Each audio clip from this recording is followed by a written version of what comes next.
Hey listeners, how are you all?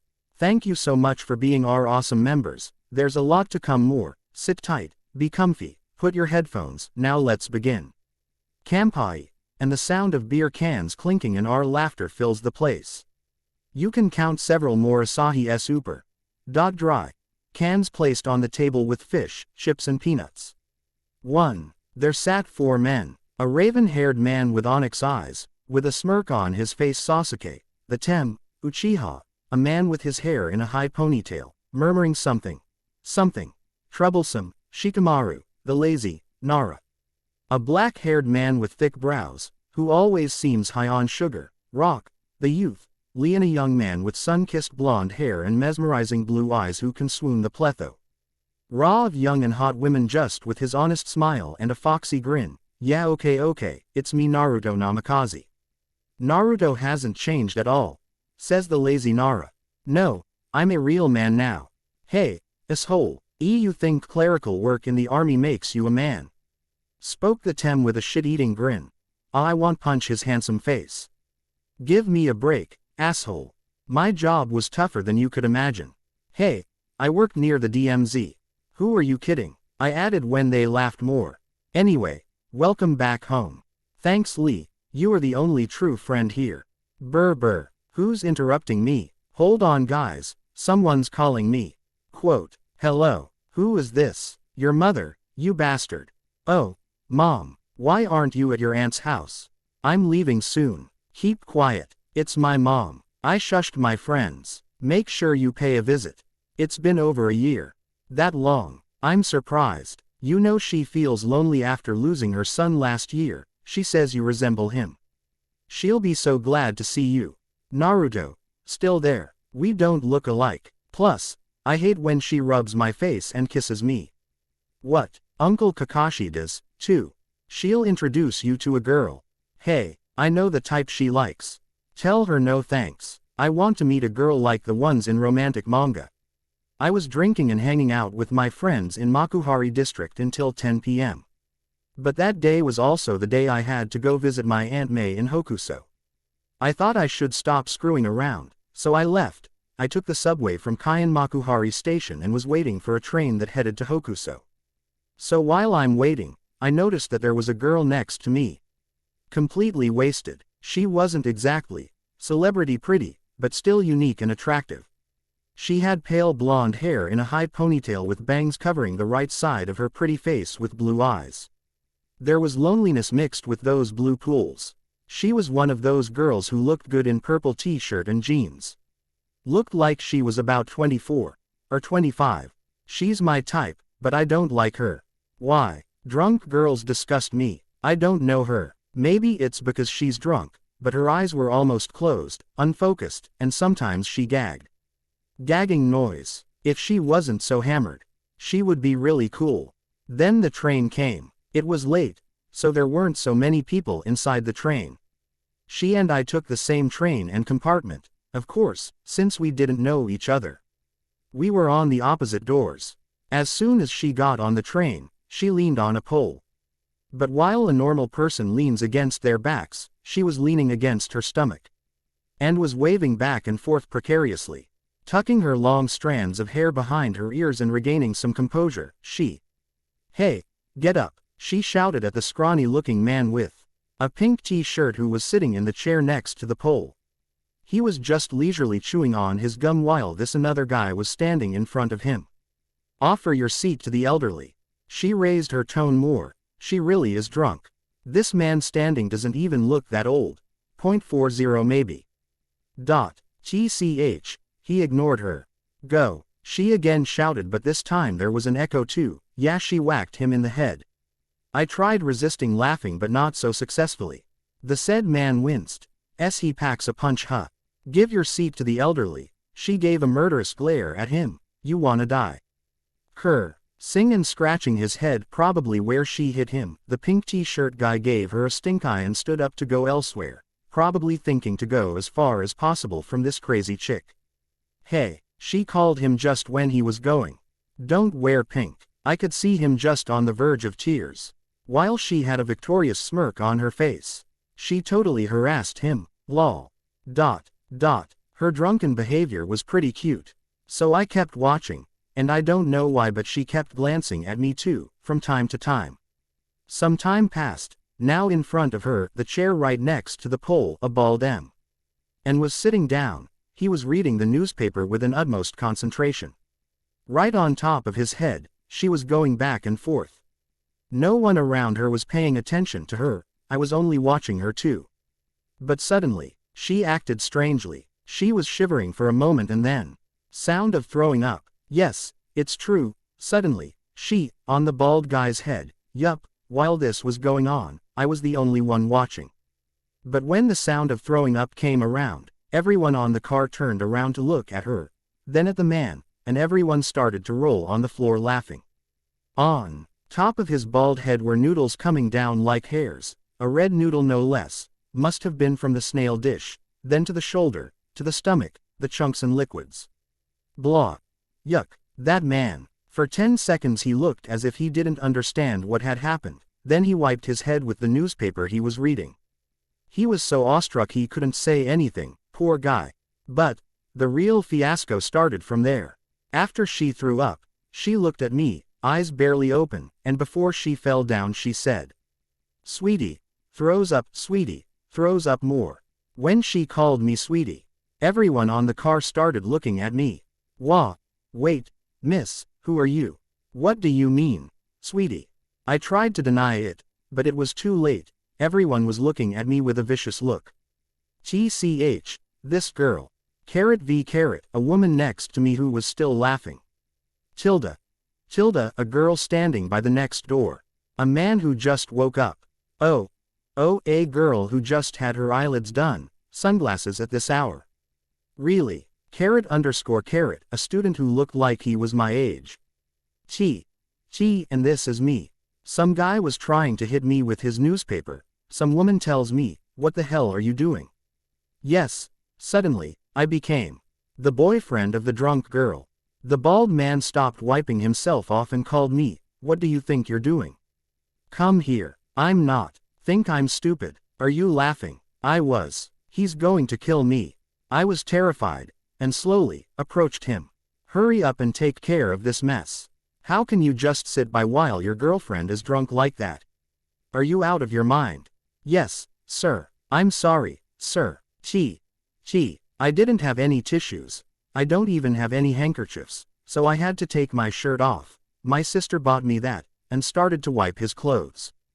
Don't worry, I had a t-shirt saying, "I heart Chiba." Underneath too.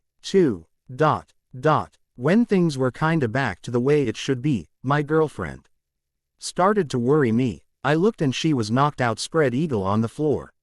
I picked her up, actually. I dragged her by her feet and sat her down on a chair. Everyone avoided me, damn it. Next stop was Shibuya-eki. I have to get off. But what about this girl? I can't just leave her here. The people in the cart kept staring at me. I tried to wake her up, but she just won't budge. So, without a choice, I carried her and went off at Shibuya-eki. She looked pretty light, but when I got out of the station, I was covered in sweat. What should I do? I'm not a bad guy. I don't want to carry around a drunken girl, especially when she's a complete stranger. Just then a bench came into my view. My chance. Yeah, I'm sure it's a chance. Slow on the cold marble bench. She stinks. I started walking as if I had nothing to do with her, but just then she shifted her weight and landed face first on the ground. Shit, his girl is troublesome, as Shika would say. Having no other options, I looked for a local motel. I hate being with a drunk girl, and carrying her on my back is worse. And not one decent hotel in sight. I settled for a cheap motel. "Ma'am, I need a room." I asked the lady at the reception. "Oh dear, wow, your honey's completely wasted." She gave me the look as if knowing what's gonna happen. No, it's not my fault. Of course, it is. I know everything. I'm losing my pride here while this girl is enjoying her nap comfortably on my back. You see, we're engaged. I said, hoping to get some of it back. So, can I have a room? Oh, and do you have a medicine that wakes you up? Western or Japanese style? Give me any room. Is she purposely irritating me? Room 405 inches, she said while handing me the keys. 4th floor. Ellipsis. None on the 1st floor. She just nodded. No, are you kidding me? So I went into the motel room with her. Shish. E was very skilled. She threw up so much, but her clothes didn't have anything on. So I didn't have to take anything off. Not that I wanted to.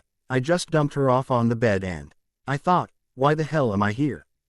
Damn it. I was exhausted. I sat on the floor near the bed to catch my breath, and I took my time watching her. She really is pretty and also well endowed. Smack, she turned D in her sleep and slapped my head and landed on my shoulder. Scratch that, she is a demon. I threw her off angrily and looked at the mirror and I was covered in sweat. I looked like a crazy person. Knock knock. When I opened the door, the owner stood there with a clipboard and pen in her hand. You forgot to check in. She handed me the board and pen. Ah, it's 40,000 yen, kid. What, 40,000 yen? Why, if you don't want to find another place then. I begrudgingly took out my wallet and emptied all the cash in her hand. Count it. I filled the form while she counted the money. After she was done counting, she said, you are 400 yen short, and left. I looked back at the girl. She was grunting and scratching her neck, probably due to the hot weather. I was drenched in sweat too. Mom would not be happy with me coming back late, but, well, since I'm at a motel, might as well take a shower. I took a very long shower. A shower after sweating so much, it feels good. I came out afterwards, but she was snoring already. Her hair in a messy bundle, her chest heaving up and down, the t-shirt riding upwards showing her smooth skin. I could feel my face heating again. She's impossible. But I'm not that kind of person. So I just wrote a memo. Miss, contact me later. And left my cell phone number and name. By the time I arrived back at my house it was already daytime. I made my way to my room but something stood between us. Did you go to Hokuso? Asked a woman with fiery red long hair, one hand on her hip and other holding the vacuum tube. Guess she would be up at this hour and cleaning.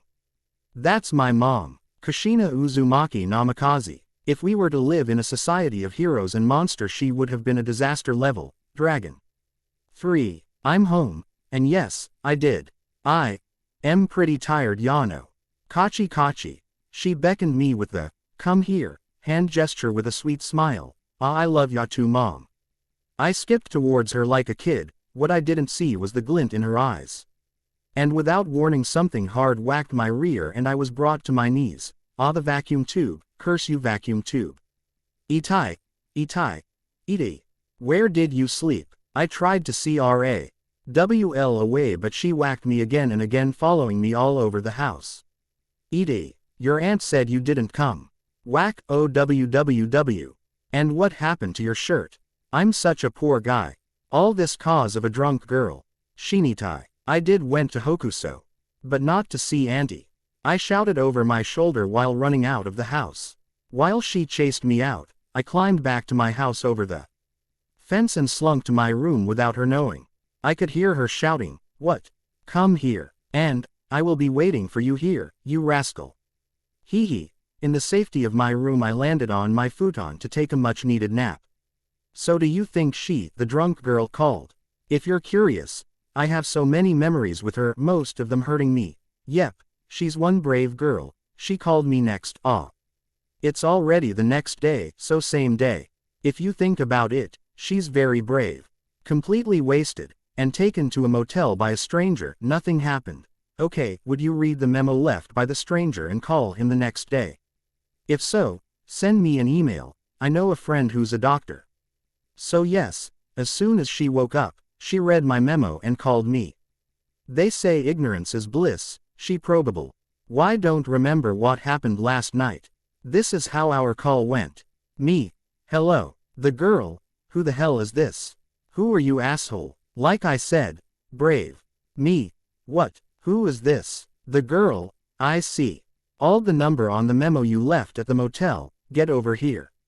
Get over here now. She just yelled this and hung up. What does she want now? I got beaten with a vacuum for her. Isn't that enough? Che. This girl. So I went back to the motel, and she was waiting outside. I instantly recognized her. even facing her back to me. To be honest, I was a bit afraid to talk to her. She won't remember anything from last night, and then she could go, "You son of a b. Tch. A hole. What did you do to me? I'm calling the cops." I approached her slowly. Excuse. Before I could complete the sentence, she spun around, her golden hair whipping around with her. All I could think about was the word, beautiful. "Dakara Ome," she said while giving me a hard stare. "Ome. Informal. You. I can't believe this girl." "Yes, it's me, B, but why are you using informal? Hey, I'm hungry. Let's go get something to eat." "Yes ma'am." I had to say. "Yes ma'am, you had to be there to know why." And I think my right arm involuntarily saluted her too while saying that. "Follow me." I was just standing there until she bought me out of my mind and yelled, "Get here." I hurried toward her. Sigh. We went to the nearest restaurant and ordered some food. Apparently, all that drinking did nothing to her stomach. I couldn't believe it. And when she was done, she looked at mine and said, "Hey, are you eating that or not? If you're not, give it here." And then, without my answer, she took it from me and started munching on it. Damn it, I'm hungry too. Then she told me to take care of the bill. Ellipsis. Then she took me to a coffee shop near the Shibuya station. She must live somewhere around here. She knows the area well. "Welcome. May I take your order, please? What do you want to drink?" she asked, looking at me with her blue gems-like eyes. Oh, I think this time she's treating me good. I looked over the board, behind the cashier. "Okay, let's see. They serve other drinks too. Cherry Jubilee, Mango Tango or Shooting Stars. Jamaica Almond's good, too. I'll just have a love me." Just when I had decided on the drink, she yelled, "Hey. Wanna die? Drink coffee," while biting her lower lip and glaring at me menacingly. Her face looked cute but the words were not cute at all. She turned to the cashier and ordered 2 coffees without asking me, then told me, "You're buying." His girl. She is so sassy. A thought crossed my mind. Is she? She's really shameless. Maybe she's one of those con artists who takes money from guys who help her when she throws up on some bald men. We sat at a table while waiting for our drinks. Then she started telling me about yesterday. It all sounded like a movie with chunks missing. She didn't remember my face, but she remembered me helping her and her calling me, sweetie. What the hell? Show her to me then. Then she asked, "What happened last night?"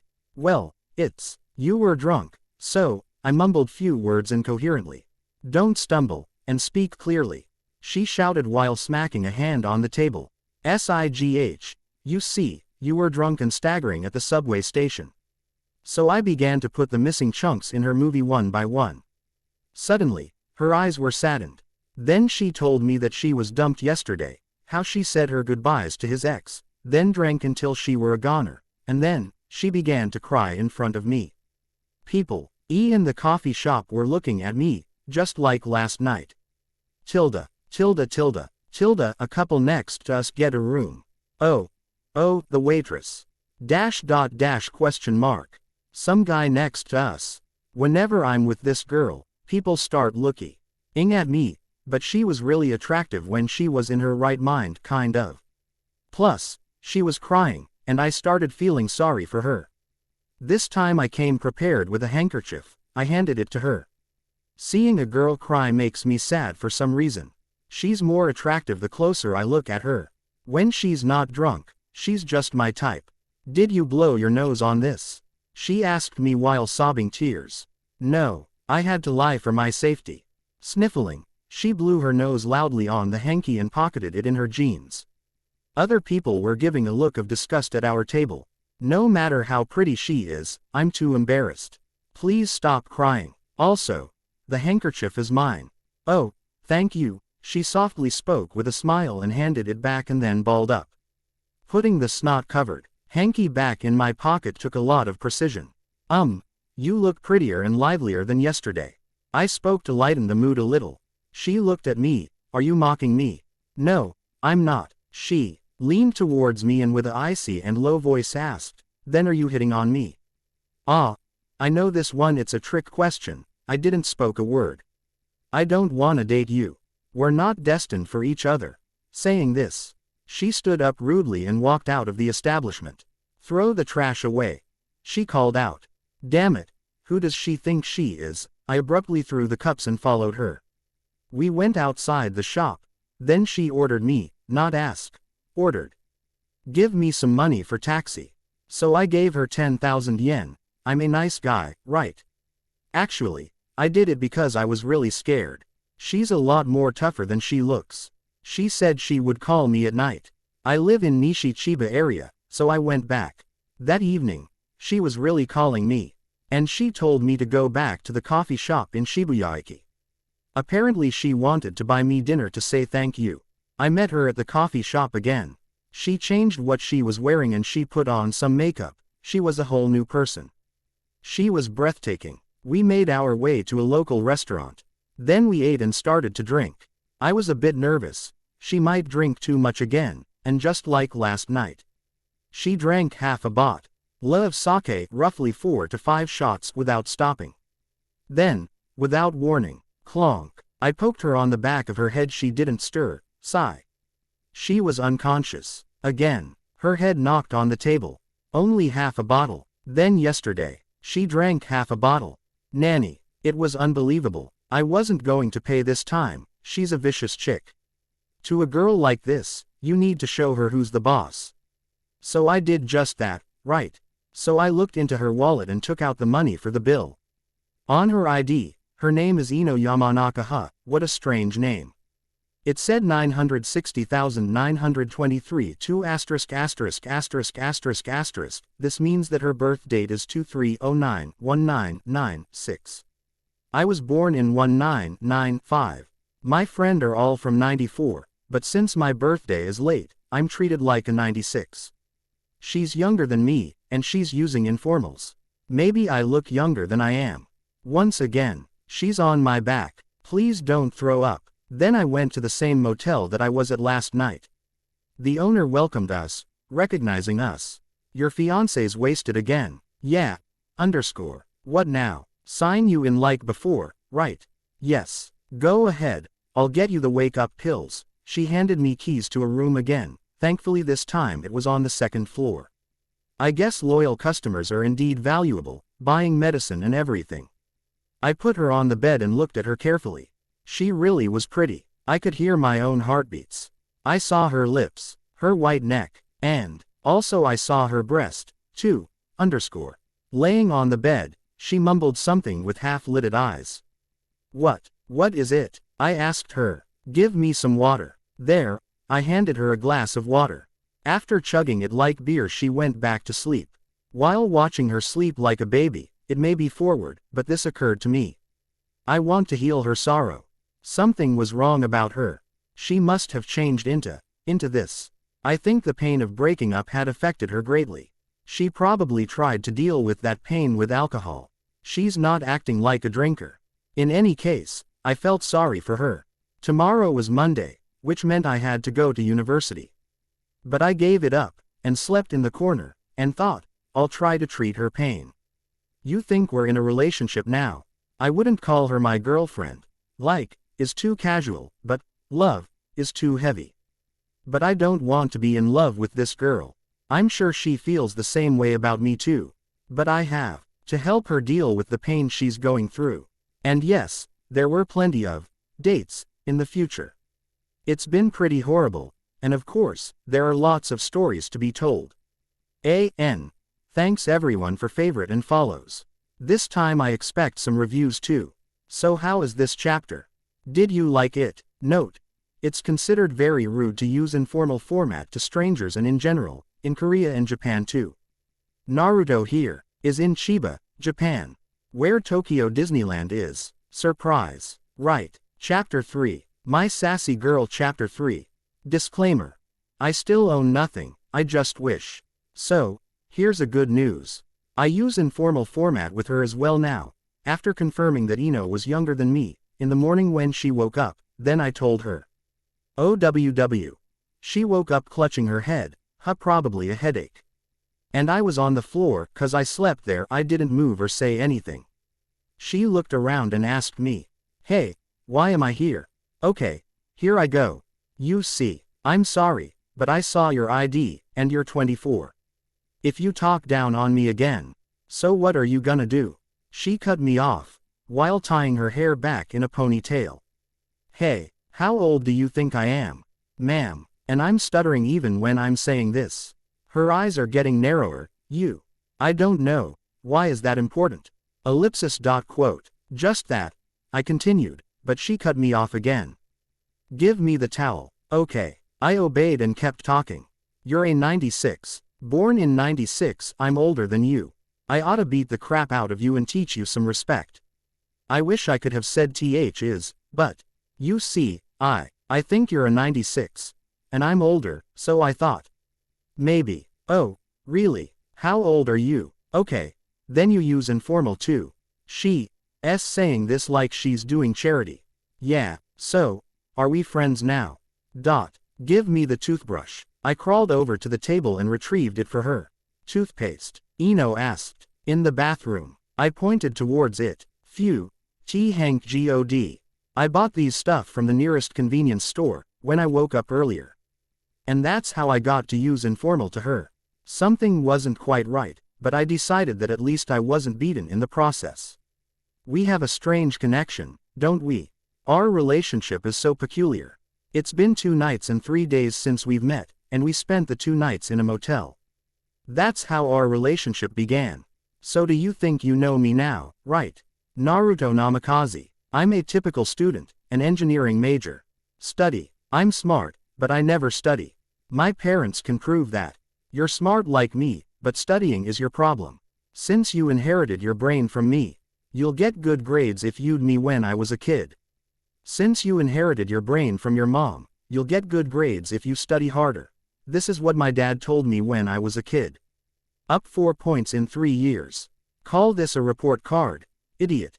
He is your son only, and this was the conclusion my mom came to, after seeing my result that year, while glaring at my father. So if you raise kids, never tell them they're smart. 'Cause they'll never study. Ino goes to university. She doesn't have classes on Wednesdays, and I don't have classes on Thursdays. Few days later, she called me. She said she didn't have class that day, so she wanted to do something. I was at school, in lecture.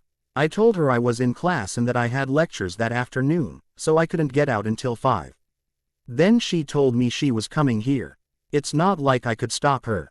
Our professor was taking attendance. Chiyo Yumahara, here. Kokomi Terahashi, here. Kusuo Seiki, here. Naruto Namikaze, Mr. Namikaze. Ellipsis. Quote. Is he absent? I didn't realize, until he called me several times, 'cause I was wondering what Ino was doing. No, I'm here. Then answer right away, airhead. Whole classroom erupted in laughter. I kept my head down for the rest of the attendance in embarrassment. Ricky Nendo. After lunch, the lecture started at 2. At 2:30, the front door of the lecture hall burst open. And everyone looked towards it. Usually, when students were late for classes, they used back doors to be quiet. Whoever this was, she was one brave student. Then she said out loud, "What kind of school is this? I can't find the damn classrooms." You guessed it. Our tough girl, Ino Yamanaka. As soon as I found out it was her, I turned around and pretended to be asleep. I hoped she didn't notice me. And then, I could hear her footsteps. She was coming towards me. How could she know it was me? She couldn't have seen me. Whenever I got some money, I spend it on food and drinks with my friends, so I basically have one pair of sweatshirts and pants. And yes, I was wearing the same clothes as I had when I met her. I blame the world. I blame ALC. Oh, I blame my friends. I just wanted to run away, 'cause she sat right next to me. It hadn't been that long since semester started, so those students recognized each other, but the professor didn't recognize all of us. The professor probably thought she was some brave student late for class. Then the class continued, but people were talking left and right. She's new, isn't she? She's pretty hot. Our school has girls like that. Finally, A reason to go to this class. Huh, is that why you study? Shame on you. Some guy, it was Kiba, with same major as mine, whispered to me from the back. Bro, the girl next to you is really cute. Let's work our magic on her after class. I thought to myself, moron. Baka, what are you talking about, and what magic? Ellipsis. Kiba is pretty stupid. If she just forced me to leave the lecture, I'd be known throughout the school as that guy. The 20 minutes till the break period were going to feel long. As I was pondering what evil will she to hear, the time to take the break was nearing. Just 7 minutes more, I should know. I was counting. But Ino raised her hand. Sir, can we take a break? The professor checked the watch. Oh wow, that fast. Sure, let's take a break. So then the break came. In case she started talking to me, as soon as the professor exited, I got up quickly. She followed, of course, and told me we should go somewhere else.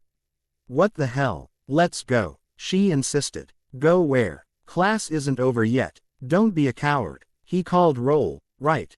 So, let's go. She's crazy. I'm not exactly a model student. This professor R is famous for giving out D's for absence and F's for absence and tardiness. So I told her, in all honesty, I cannot ditch this class. Just kill me instead. Surprisingly, she told me, all right. So I went back and sat down in the classroom again. She didn't follow me this time. Apparently she's not that much crazy. Several of my male classmates surrounded me as I sat down. I knew what they wanted. Sigh. Who is she? She's pretty. One of them asked. Pretty. Doesn't matter. A girl needs to act pretty, Yano. I answered. But she's still pretty. I know. Nice body, too. Another added. After the 10-minute break, the class continued. 2 hours left, but she was nowhere to be seen. Did she leave, or is she just waiting for me? When the professor came in, he called out my name. Everyone had eyes on me.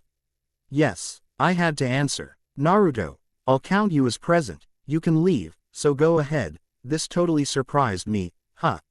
Professor, why? That girl was your girlfriend, right? So go see her. The lecture hall turned completely silent.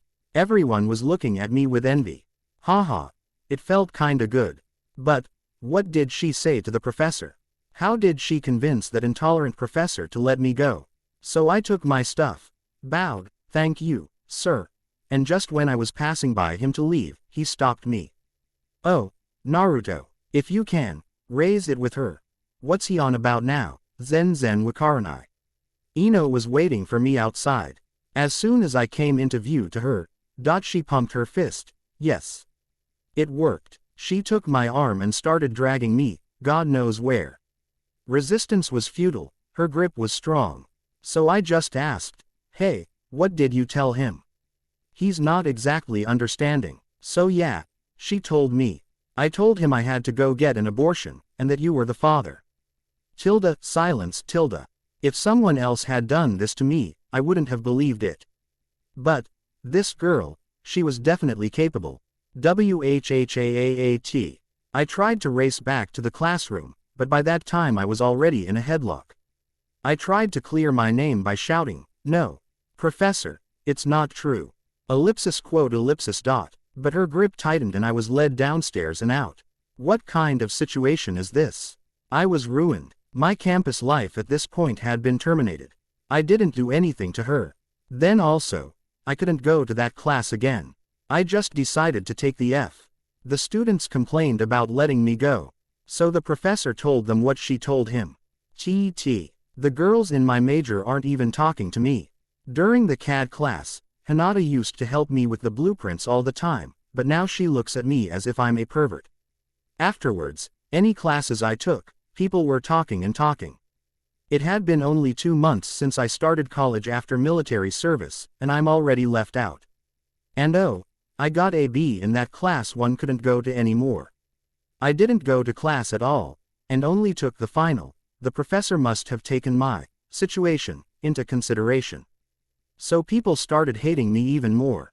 That class, you had to work your ass off to get a B. 1 in 120 gets an A in that class. Kiba told me that such things had never happened before or never will. He told me it was gonna become a campus legend. That's not all. This is nothing compared to what I had to go through in the future. You guys wanted MOOARR, I give you muir. Please don't forget to review. Also Averite, follow this story if you like it. That opens my chakra points and the update will get even faster. Chapter 4. My Sassy Girl. Chapter 4. Disclaimer. I still own nothing, I just wish. Ino always wants to meet me during the weekends or Wednesdays, especially Wednesday. You know why, right? Yes, for the people who know why, thank you. You've read all the writings so far. _. I live for people like you. She doesn't have classes on Wednesdays, but I don't have any classes either. I can't go, actually. Like I said, she came to my class on a Wednesday and made a mess, so I don't go to lecture on Wednesdays. Once again, on a Wednesday, I gave up going to school and was standing by in my house. She didn't call beforehand, but if she comes by and calls me and tells me, come out in 10 minutes or I'll kill you. I have to get there nay time. She called me and told me, I'm at Kaisei Chiba Station, so get here in half an hour. I have a bottle of shochu with me. 1. I live in Nishi Chiba area. Even if they don't close down Kashiwai Bridge, I can't get there by subway in half an hour. So I took the cab, and, yes, she really did have a bottle of shochu with her. If I didn't get there in time, she probably would have drank it all by herself. Scary.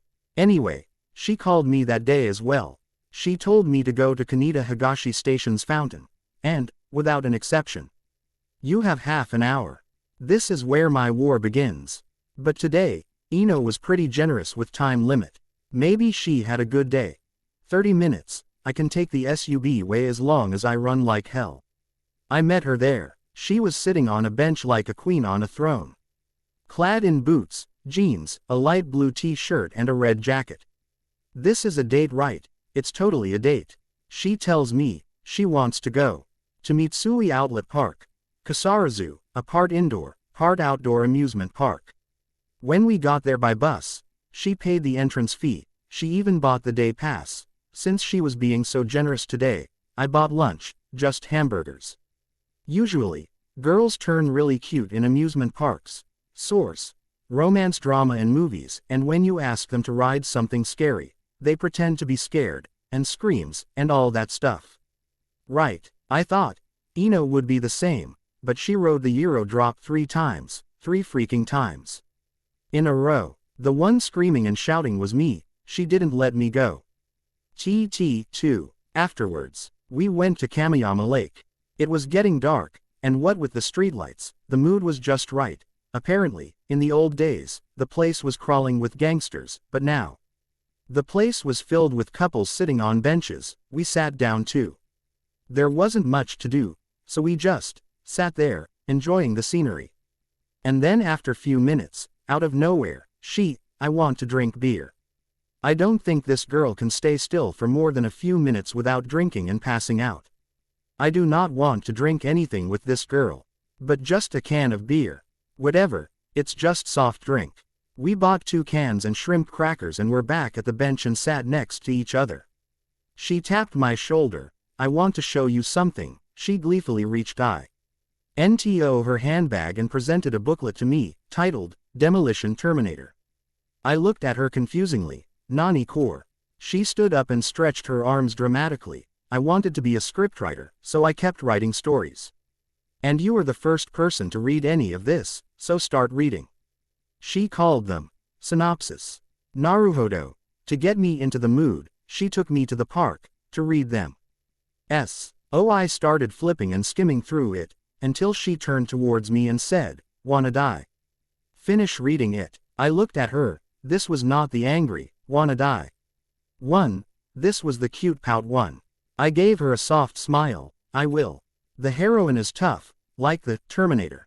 The year is 2137. Villains kidnap her lover and travels to the present. I don't know why. So, to save her lover, he travels in a time machine to the present. Reading her synopsis was stressful, and if I miss anything, I'm dead. By the time I was finished, she called out a passerby, "Hey, mister. How could you throw the cigarette butt here? Pick it up," she demanded. He embarrassingly picked it up, but Ino wasn't satisfied with just that. "Hey, why are you wearing red shirt? Who said you can wear red shirt?" Well, in her defense, he looked quite ugly in that color. The stranger looked at her as if she was crazy. I ran away and hid behind a bench. "What the hell? Who the hell are you? Crazy. And then what about you? Don't wear the same color as mine." I tuned out the rest of their silly fight. I guess this is normal for her, so when she got tired of picking fights with strangers, she started walking towards the lake. I took my place alongside her. She looked at me expectantly. It's time for critique. At least have them kiss in the end. It was irritating, there was so much mindless killing the heroine did, and what kind of lovers don't kiss? Huh. This isn't a melodrama. It's an action movie. She said this while air gunning with her fingers, shooting some invisible target, with guns blazing. You don't know movies. Japanese like melodramas. I stopped walking to emphasize my point, but she continued. Why? Know what novel touched us when we were teenagers? Shower. It shaped our people's sensibility in their teens. Shower. What's sad about it? I can't believe this girl, so I started telling her the story. In the end, it's sad when she asked to be buried in the clothes reminiscent of her love for the hero when they first met. Yano. I couldn't sleep for 3 weeks after reading that. The ending sucks. Gotta change it. And so she reiterated the end. She came up with right there, with her creative mind. And then, this was her last request. When I die, please bury me with my loving friend. Ellipsis. Quote. What? To bury him alive, even? This is wrong. This is so wrong. She continued narrating. So, in her version of the story, they bury him alive in the end. Isn't it sad? Or is it comical? But surely it's weird. She looked at the lake and she said it was so pretty. She wanted to take a closer look. So we went through the bushes and went closer. We were at the docks. In her eyes, there were streetlights, lakes, reflection of them. She didn't say anything. She's probably thinking of her ex again. Already, I could see tears forming in her eyes. I felt so bad for her. Though she was tough on the outside, she was so fragile inside. She suddenly said to herself, "That lake is so pretty, I wish I could go inside." I became a bit tense. I thought she might jump into the lake, so I stood by her side. Then, splash. Then, I found myself drowning in the lake. I tried to get out, but I can't swim. People by the lake gathered around, but no one tried to get me out. Even she must have been surprised. No one knew what to do. No, you guessed right. She wanted to see how deep the lake was, so she pushed me into the lake. Why don't you just stab me with a knife to see how sharp it is? Kamiyama Lake is deeper than you think. The land is in front of me, but I can't stand on the bottom of the lake. No one tried to help me, so I eventually managed to crawl out.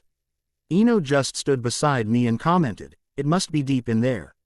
What's with the smug look? This girl. I could hear the siren by then. Someone must have called 119, emergency number for Japan Rescue Service. We rode the police cruiser bravely like arrows. It was a first for both of us and went to a local station. We had to hear 2 hours of lecture from an officer. Ino was nodding all along. I asked later when we were freed from the station with a warning. Hey, what if I died then? Why did you push me? Men are all bastards. I couldn't say anything. I couldn't be angry at her either. I was just sad. I really felt for her. When can she recover from all that? Next day, a daily newspaper had a small headline. After being dumped by girlfriend, a local man attempts suicide. I facepalmed so hard. Thanks for reading and faves and follows. Keep doing that and you get fast updates. Aren't I the best? 2. The Euro drop is real. It's a popular ride in South Korea's Lot World theme park located in Seoul. Since the real story is from there.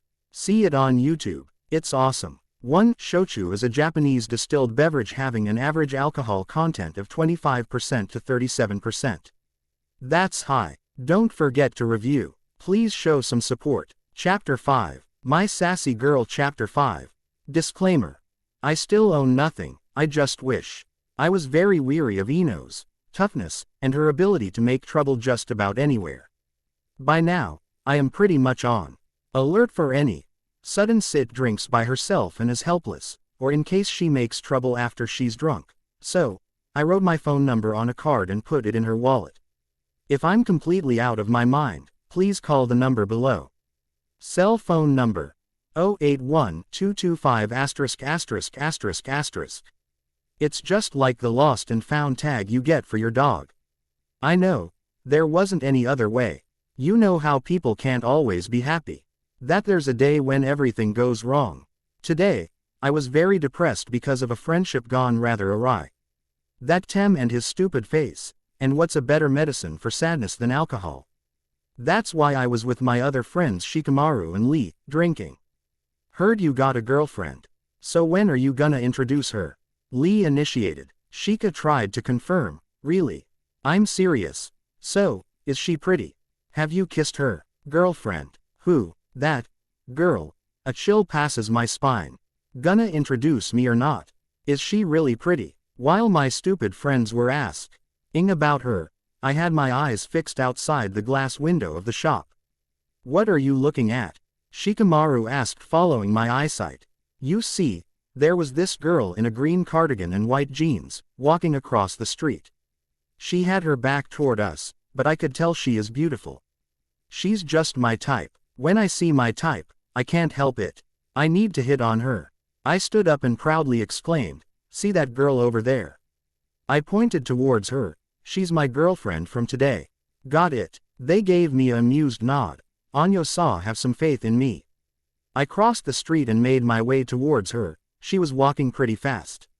Excuse me. Gathering some confidence, I tried reaching her. Hey, baby. Yeah, that was overconfidence. Hey, baby, this time she stopped. Are you free? I asked in my cool voice, but, when she turned, Naruto, I couldn't help but scream in horror. WHAAATT. Shit, baby. Displeasure and anger clearly visible on her face and tone, her blue eyes piercing gaze. So before she could grab me and murder me on the street in the daylight, I turned and ran like hell, never looking back. Her shouting, hey, come here. That's all I could hear, thank God. She was in heels. How could a coincidence like this happen? Then I recalled our phone conversation from the morning when she had called. Ellipsis. It's me, Ino. Where are you? I did tell her where I was going to be. Ellipsis. What are you doing? Meeting new friends, huh? Can't I join? I can write. No way I was gonna let that happen that soon. Ellipsis. Why not? I wanna see your friends. I made an excuse. Ellipsis. Hey, now, you're dead. Sigh. It was a mistake. I was back to safety with my friends, but I knew Ino wouldn't let me go that easily. So when she called me on my phone, I wasn't meant to. LLY prepared and in panic accepted the call. Hello, she started. So I took a deep breath and, in my best effort in woman's voice, I gave this a go. Number you have dialed is incorrect or no longer in service. Please call again later. Yeah, I know I'm crafty. She called a second time. And I was ready. Number you have dialed is incorrect or no longer in service. Please call again later. She didn't call a third time. I think she gave up. Yada. I turned to my friends, who were laughing at my misery, picked my glass. Let's drink till we die. I drank quite excessively that night. I can only handle a bottle and a half of shochu. But I don't act up when I'm drunk. I just sleep quietly. I drank 2 bottles that day, and I had to head home only semi-consciously. When I arrived at the subway station, I suddenly wanted to see her, whose outward looks, at least, was appealing. I took the Keio line, and somehow fell asleep in the train. Someone woke me up then. Listen, young man, you have to get off here. This is Ichihara Station. It was one of the cleaning crew of the station. It was late at night. I was still drunk at this time. Just because I slept a little doesn't mean all the alcohol I drank would be gone already. Someone dragged me off the subway and had me lie down on a bench. Still, the world really is a nice place to live in. I was a complete stranger. And that guy had the heart to take care of me. I looked around, trying to figure out where I was. It really was Ichihara Station. I could see signs for Taikyo Heisei University. And then I decided to call her. Hey, Anu. It's me. Gags burps I'm at. Ichihara Station. You gotta come here, and get me, in 30 minutes. She lives in Shibuya-eki. If you think about it, 30 minutes is pretty generous. I was always pressured by her time limit, and I guess I was unconsciously planning for a revenge. Thinking, if I'm out cold here at station, then she'll have to carry me on her back, hee. Then I fell asleep. At least, I don't remember anything after that. Get up, idiot. Who in the hell is trying to disturb my sleep?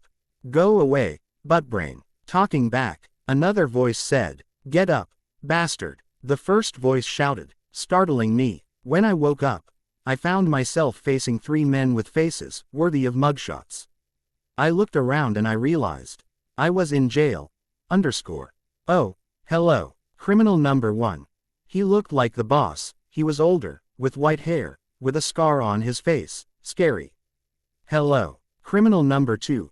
He looked like the typical bald lackey we see in movies. Hello, criminal number 3. Another typical lackey. With a stupid face. What? I asked meekly. You got a bad mouth, kid, the boss answered. He continued while cracking his knuckles. I'll set you straight, the gangster's way. I took a big gulp. Get up, sit down. Get up, sit down. Yeah, I'm doing sit-ups. While they are sitting crouched on the floor, giggling like they are 8 years old. What was I thinking? Roll right, roll left. Quote, they are idiots. Who made them criminals? Do it right. Keep going. Still it was humiliating. Stop toying with me, you jerks. My stomach was not feeling good at all. I had a blinding headache. And had a painful thirst as well. I called out for a cop. He got me a cup of water. I drank my water while he berated the idiots. Hey, stop fooling around. You low-life thieves. Keep quiet, sir. Why am I in here? Let me out. No, you gotta wait for the call from the DA, district attorney, the cop answered. District attorney? No, I must have attacked a woman or something last night while I was Dr. UNK. My life is over. I tried to remember what happened, but all I remember is calling her. Half an hour later, my beautiful and tough girl came in and got me out. I realized she hadn't come last night. Good morning. I was embarrassed. Keep quiet. And she walked off without batting another eye on me. Hey, thank you. I followed after her. Thank you. She told me later that her uncle was the district attorney, and he lived in Ichihara.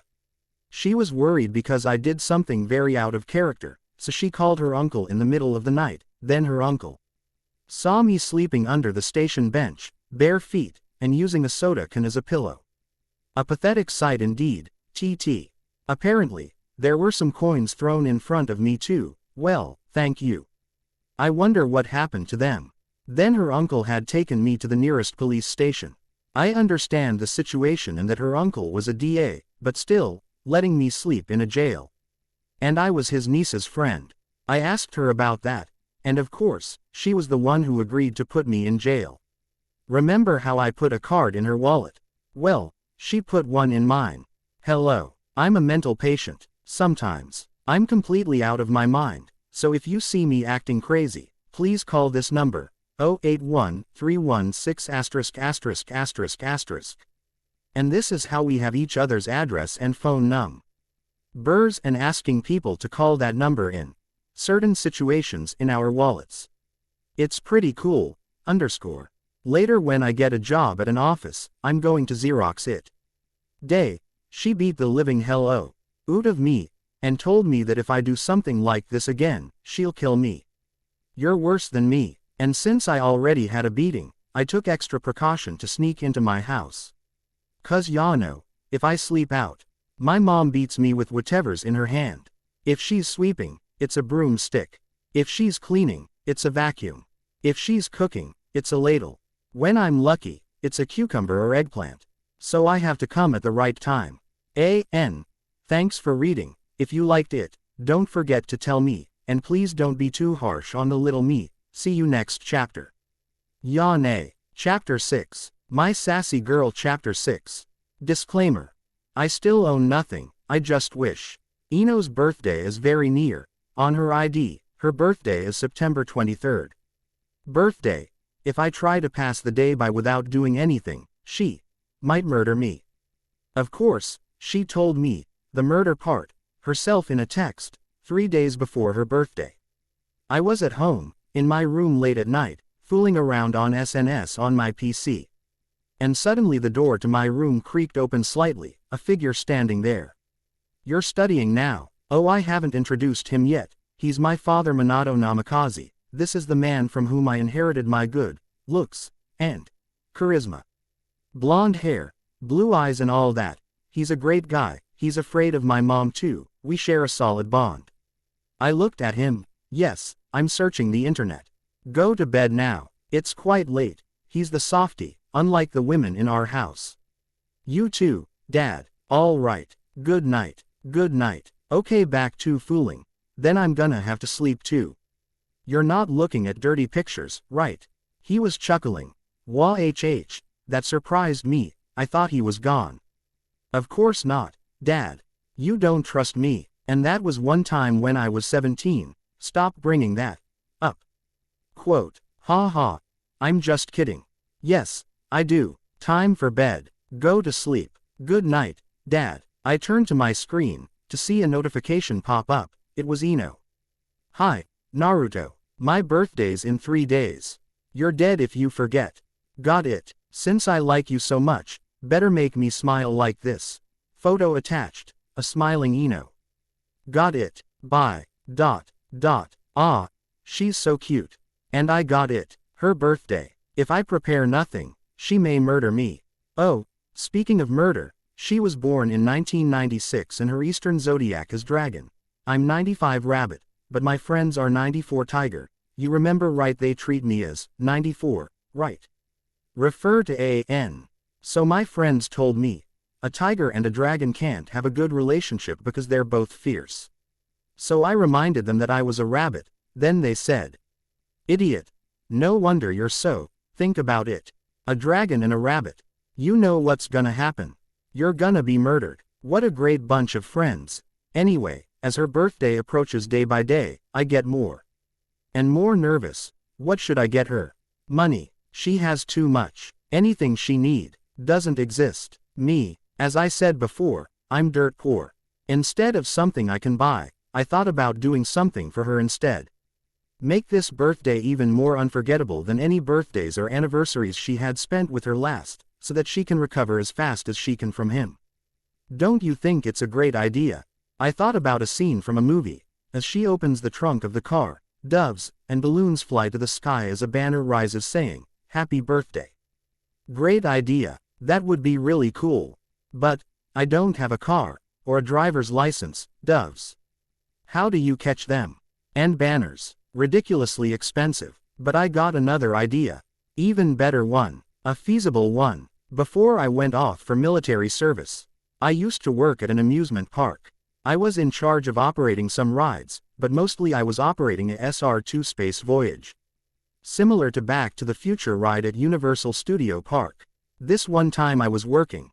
Koyuki Kazuhana, search her, if you don't remember, came to the park. She rode the SR2 too. I took her ticket, secured her safety belt, and even got an autograph. Awesome. Right. So, this was it. I immediately called my friends who were still working there. Apparently, they still couldn't find a better job. This is what my plan is. In the middle of the night, Noah and I are the only ones at the amusement park. As I stretch my 2 arms to the sky, the carousel turns on with fireworks in the background. Now that's what I'd call a movie scene. I tried to convince my friend from the park, but they all refused, saying that they'll get fired, and that there'll be security in the place anyhow, but I couldn't give up. I asked them, what if I got the security guys something to drink and smoke? While wiggling my eyebrows, I don't know, would that work with just couple of bucks? One of them questioned looking at others. I fished out some money from my wallet. Here's 5,000 yen, 50, bribe them for me. My friends look at me like I'm crazy and stands up. Fine. 10,000 yen, this is all I got. Now they are heading for the door. Fine. Fine. Here's 20,000 yen. We figured out our strategy. Friend 1 would turn on the main power and go straight to the pirate ship. Friend 2 would hide in the carousel control room. Friend 3 would track us in case she does something crazy, and turn on whatever the ride she wants. And I would go with her into the amusement park, take her near the carousel, and tell her, "This is my magic for you." While stretch my arms. Then the carousel will turn on with music, and we ride the carousel. Then we will move on to the pirate ship. As we go on, one of the friends will be turning on the streetlight as we pass by them. Then we ride the pirate ship. Just the two of us. The plan is foolproof. No one in real life could get a birthday present like this. So, the day before her birthday, in the said amusement park, I thought since we have to move in at late night, so I figured the front gate would be closed. I tried to find a side door, but there weren't any. I decided we would climb the wall. She's probably an expert wall climber. I practiced in front of the carousel, with both arms stretched out. Passers-by were staring at me. And I quickly pretend I was yawning. I'm so proud of my brain cells, there. Learning quickly how to avoid other people staring at me while I'm with her. I took Ino out to eat, and she was already yelling at me. I have to endure it. The day is almost over, and I have to keep her with me till the late night. Of course, going for a drink would have been the best solution, but, if she drinks a half a bottle, she would be quite unpredictable. Soon it was midnight. The day has come. It's her birthday. A bouquet? You ask. I don't have one on me. I told my friends to buy one for me and put it on the carousel, so I can pretended that I didn't have any gifts. When it was 1 in the morning, I called my friends to tell them I was heading over there. They tell me everything is ready. I sure have a bunch of trustworthy friends. We took a taxi to the amusement park. Ino asked me why we're going there. I didn't really answer. We arrived at the wall of the park. We have to climb over, I said to her. She glared at me. Are you crazy? Why are we here in the middle of the night? Climbing over the wall no less. I always wanted to come to the park in the middle of the night. Please. Let's be crazy and just do it. You're good at that, right? Being completely out of your mind. It's my birthday, not yours. I clapped my hand together and interlocked my fingers. Please, please, let's just try. She rolled her head and sighed. She climbs over in seconds, and I took 10 minutes. My heart was beating loudly. Finally, the best plan of my life is about to come to its full. She might just come for a bear hug when she's so moved. I had a stupid smile plastered on my face the whole way. We headed over to the carousel. Everything was going according to the plan. It was very dark, and we couldn't see anything. I turned around to face her and took her by her shoulders, and as practiced, whispered, "This is my magic for you." I stretched my arms to the sky. Silence is broken by sound of music singing happy birthday. Carousel is turned on. I gave myself a mental pat on the back. Good job. Ino must have been taken by surprise. She's about to cry. I took her hand and was about to ride the carousel. Then, out of nowhere, I hear whistles. Hey, what's going on? Who are you? And now, we're at the police station. T_T. After getting yelled by security for hours, we were sent to the police. Ino and I were both sitting. In front of us, an officer. She was looking annoyed, but I knew at least she was happy with my efforts. My 3 friends standing behind us. The officer started. What are you guys trying to do? Why would you go in there in the middle of the night? I broke the silence. Well, it's my fault. I'm so sorry, sir. See, what happened was, he didn't even listen the whole thing. Why ask me why we did it then? Do you have any idea how much fines you are going to take? So, she and I, along with my friends, spent the night in jail together. This is my second time in jail. You remember the first time, right? In any case, I guess I did give her an unforgettable birthday gift. Can anyone say they spent their birthdays behind the bars? So let's come to why this happened. My friends told me they tried to bribe the security, but they refused. Since that job was the only way they can support their families, they can't risk getting fired. So my friends spent the money I gave them on their cell phone bills. Ellipsis opening parenthesis. And since they promised to me, they thought, whatever, and let this whole thing happen. Next day, they all got fired. Ha. Take that. So what about the fines? The next day, her uncle, yes, the one that let me experience the fine institution of jail the first time, came by and took care of it. You gotta appreciate the power of DAs. But I became #1 on her uncle's blacklist. That's right. Drug dealers, murderers, robbers, rapists.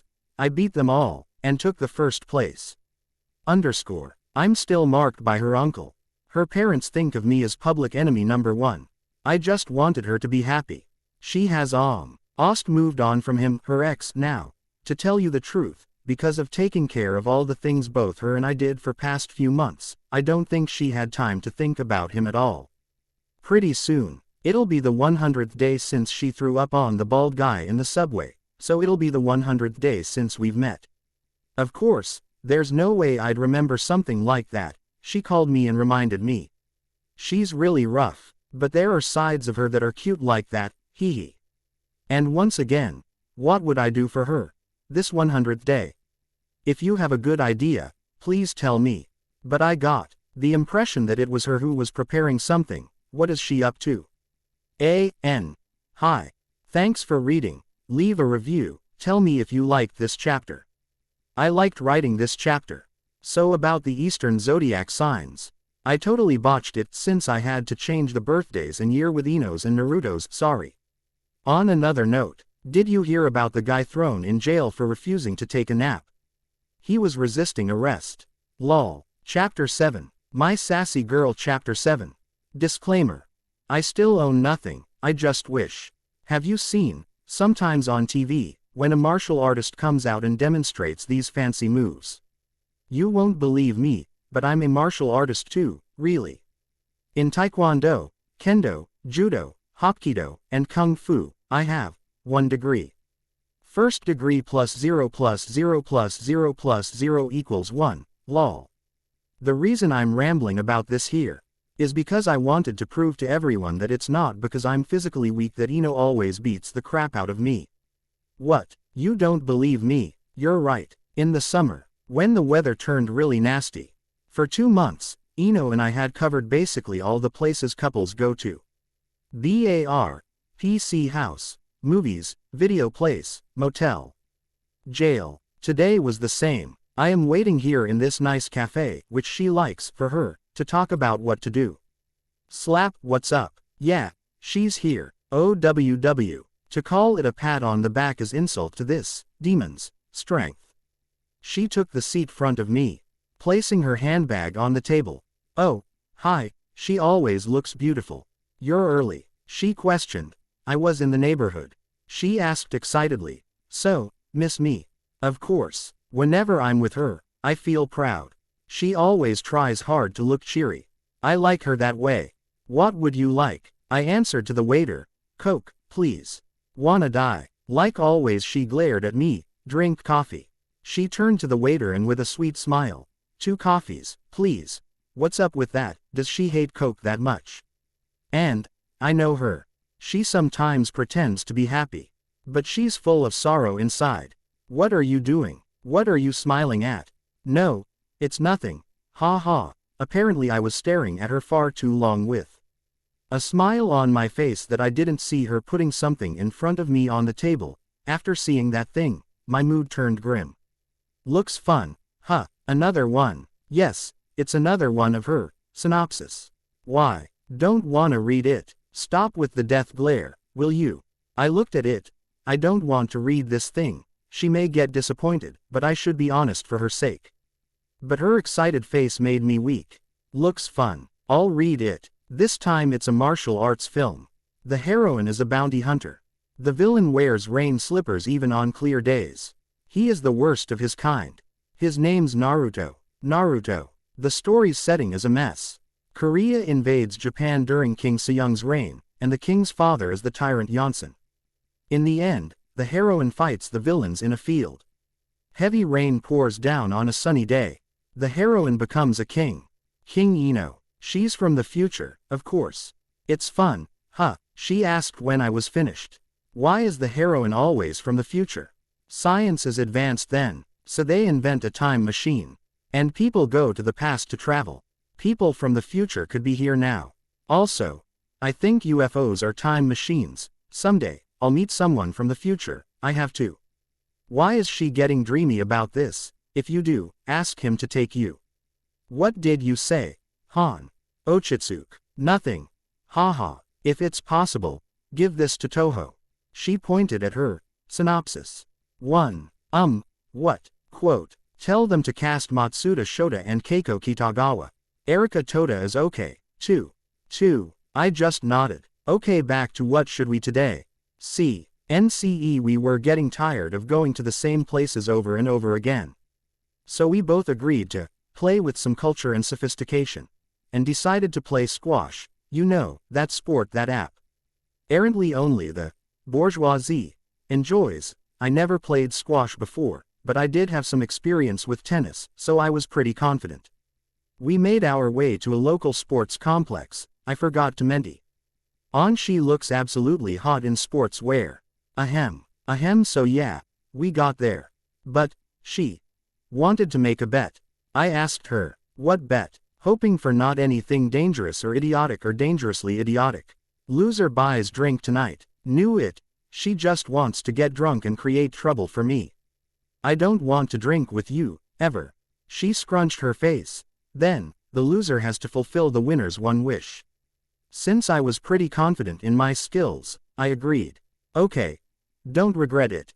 It can be anything. Not. She has this smug little smile on her face right now, while entering this four-walled court. Cute. She's overconfident with her natural athletic talent. She has no idea what's coming. I'll show her. And the game begins. Bam. No, it's not the sound of me getting beaten up. Game over. The result. Of course I won. I learned a new thing about squash. More than me. I won, but not without struggle.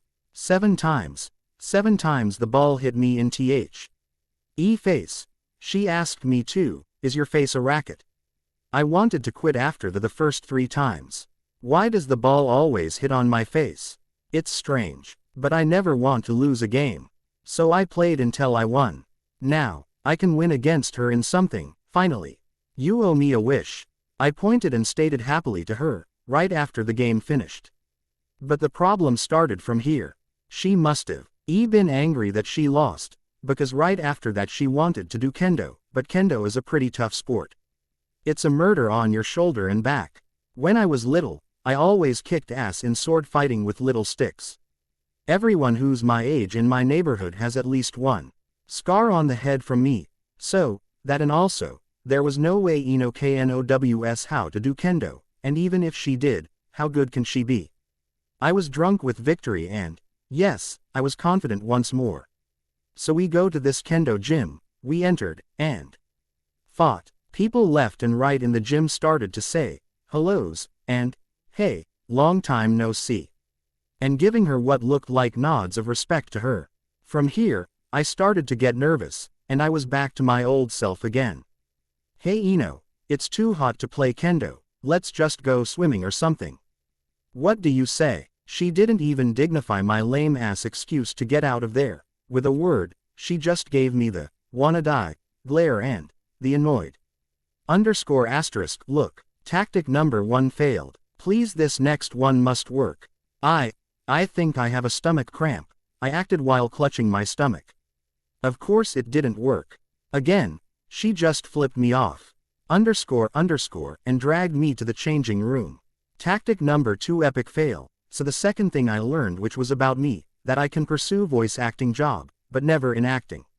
I came out of the room covered with equipment that I didn't even know the names of. Whatever. The protective pads gotta be sturdy enough. That's what I thought while patting my chest and helmet to check.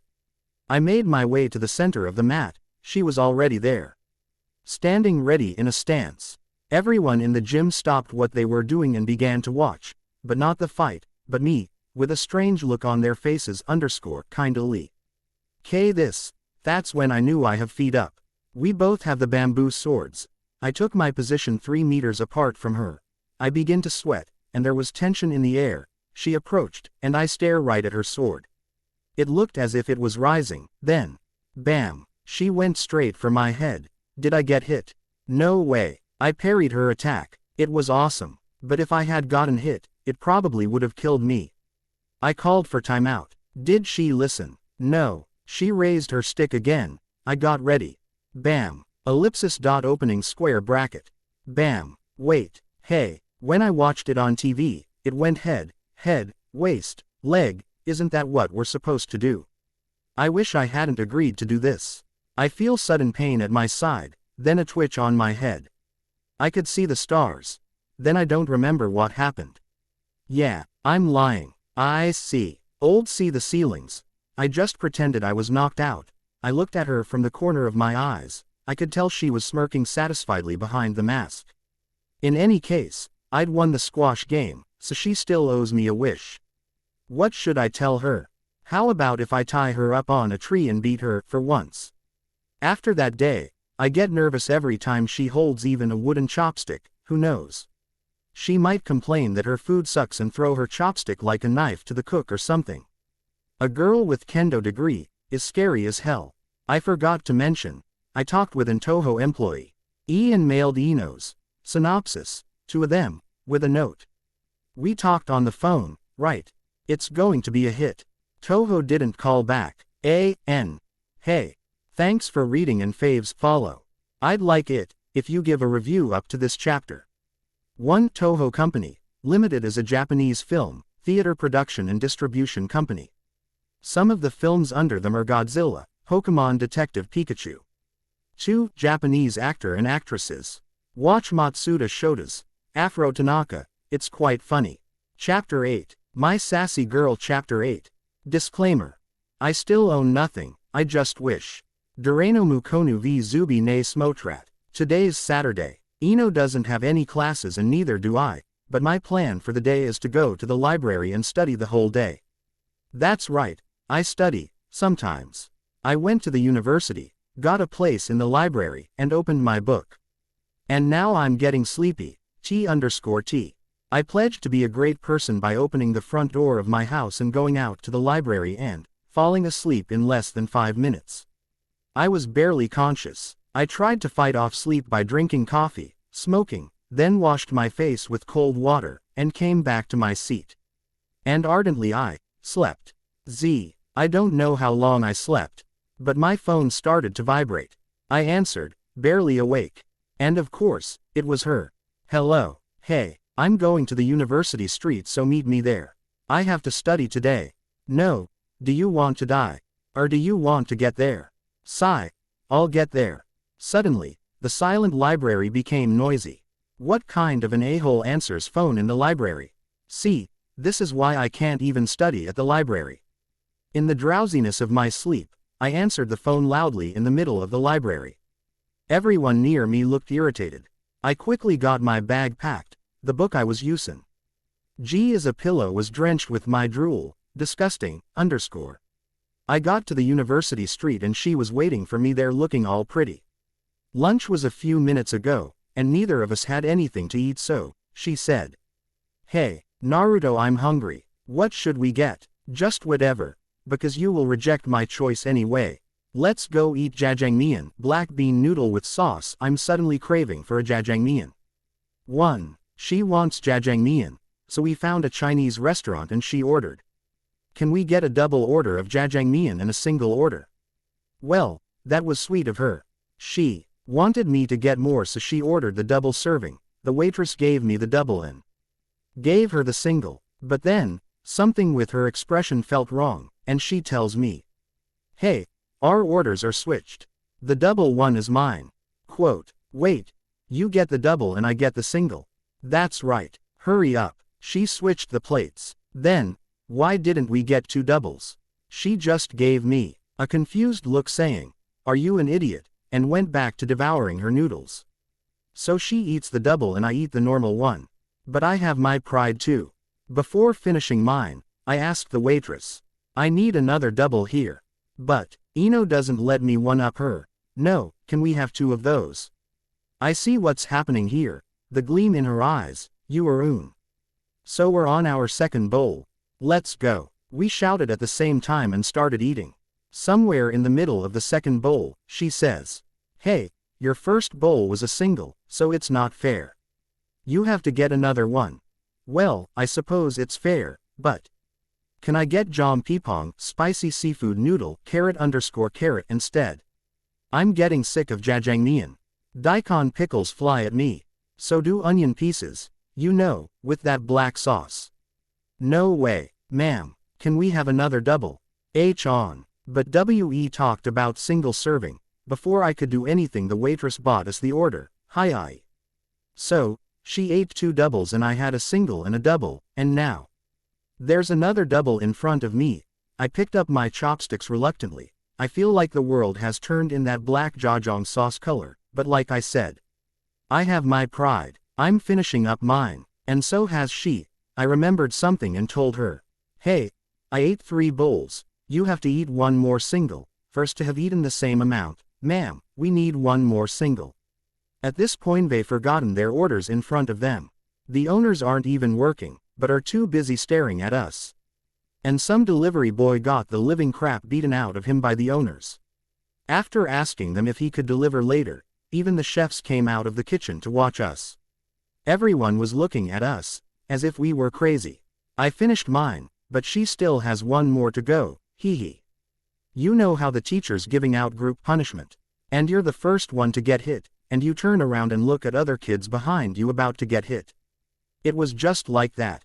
But she finished, and said, "We have to finish this."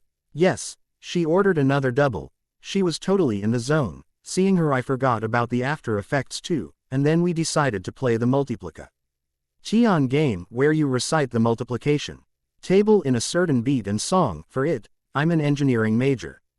Engineering. There's no way I can lose to her. But, did I tell you, she's an economic administration major. Damn it. At last, I managed to eat 2/3 of it. We couldn't anymore, so I paid and we left the place. How much? She asked. Let's see. 2 singles and 5 doubles, about 3,300 yen. We ate $30 worth of Jajang Nian, think $30 worth of Big Macs. I can barely walk. The noodles are near my throat. If someone hit my stomach right now, I cringed and looked at her. She was writhing with pain. Ellipsis. We were just in front of a Baskin Robbins, when she tells me, "I can't walk anymore. Let's rest here for a second." So we sat, more like, collapsed near a telephone pole. Then some guy passed by, coughing and then spitting thick, yellow mucus right next to us. Unfortunately, we saw all that. Then something triggered inside us, and, while holding the telephone pole. Blair. Closing square bracket single quote. We started to throw up. Sound of us retching echoed in the street. That was around 3 p.m. on Saturday, meaning that the place was packed with people. So, we were holding hands, lovely, and threw up in front of them. We tried to stop it, but we looked at the result, and went at it again. Everything is black. I was reminded of a Jajang Nian pizza for some reason. Some of the stuff splattered and got on my face, and on her face. After a while, we were about to faint, and I stood up, shaking and grabbing her along with me. And we looked around. To me the sun looked like a daikon pickle. Everyone looks like delivery boys. About 200 people made a half circle with 10 meters radius around us, and was watching us. I took her hand and ran from the crime scene and thought, I will never eat Jajang Nian, ever. Quote, and then I prayed that no one I knew was in the crowd. I went back to school on Monday, but some guys in my major was talking in groups. I figured it would be something interesting, so I kept my ears open. So last Saturday, I went to the University Street, right? You know that Baskin Robbins.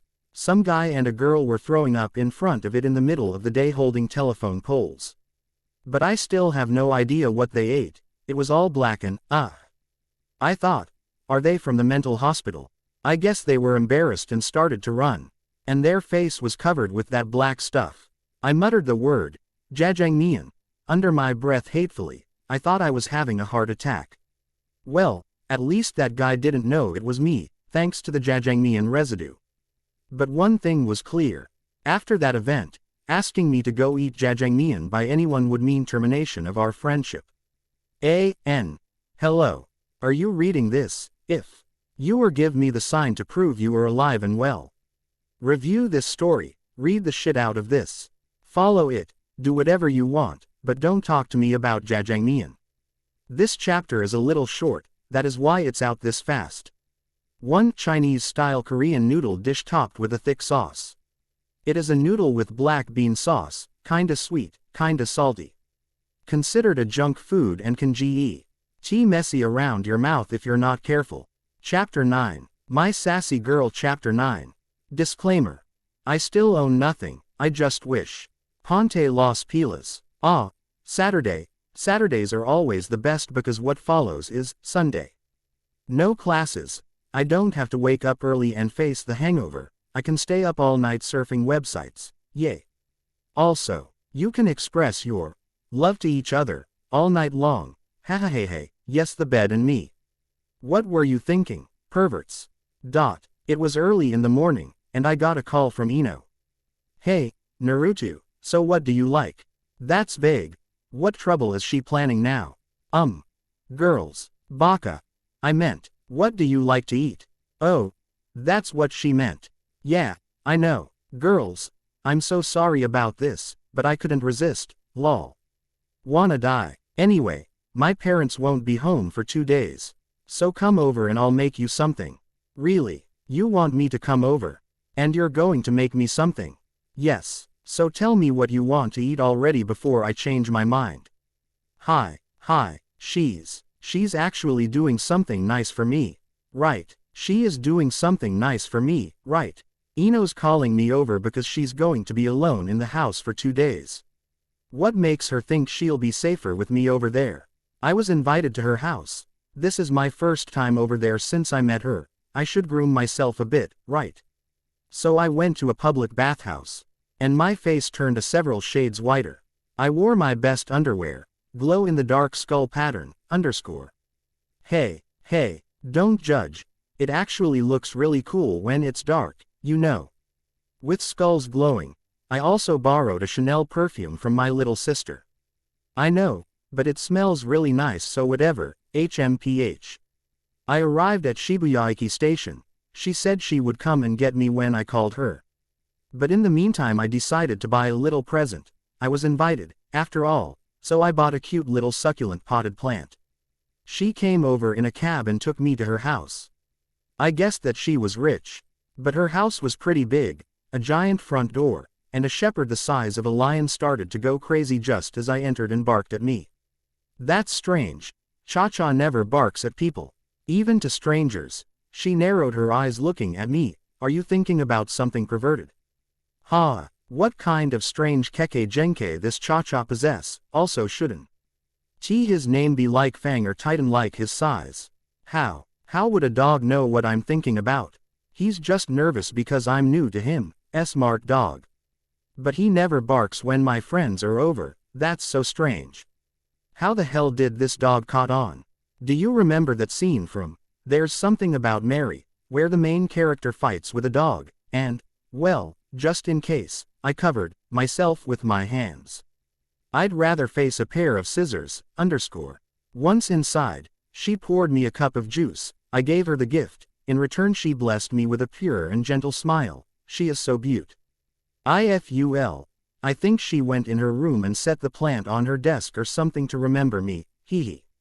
When she came back, she told me she was going to make lunch even though it's kinda late.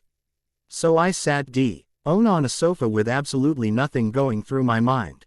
Well, something was, but I can't tell you blushes *. Hey, lunch is ready. Hurry up. I could see the warm, comforting steam coming from her lunch. It's ramen. I thought you were going to make something special. Yeah, it's a special ramen. You can see the packing. Looks good, right? So you invited me all the way to your house to eat ramen. Talk about a huge disappointment. Ramen. Don't get me wrong, I love ramen. It's easy to make. I eat it every day, that's why. But I think she noticed that I was severely disappointed because Then she said something that really affected me deep down. Do you want to eat it, or wear it on your head? I'll eat it, thank you so much. By the time I was finished, she promised to make something really special for dinner. Hey, that means she wants me to stay until dinner time, maybe even afterwards. Degree. We watched a movie DVD in the dark, with the curtains drawn, sitting on the same couch. Somewhere in the middle, I decided that the movie was no good, and before I knew it I fell asleep. Sometimes after when I woke up, the TV was making a strange noise with gray squiggles going all over the screen.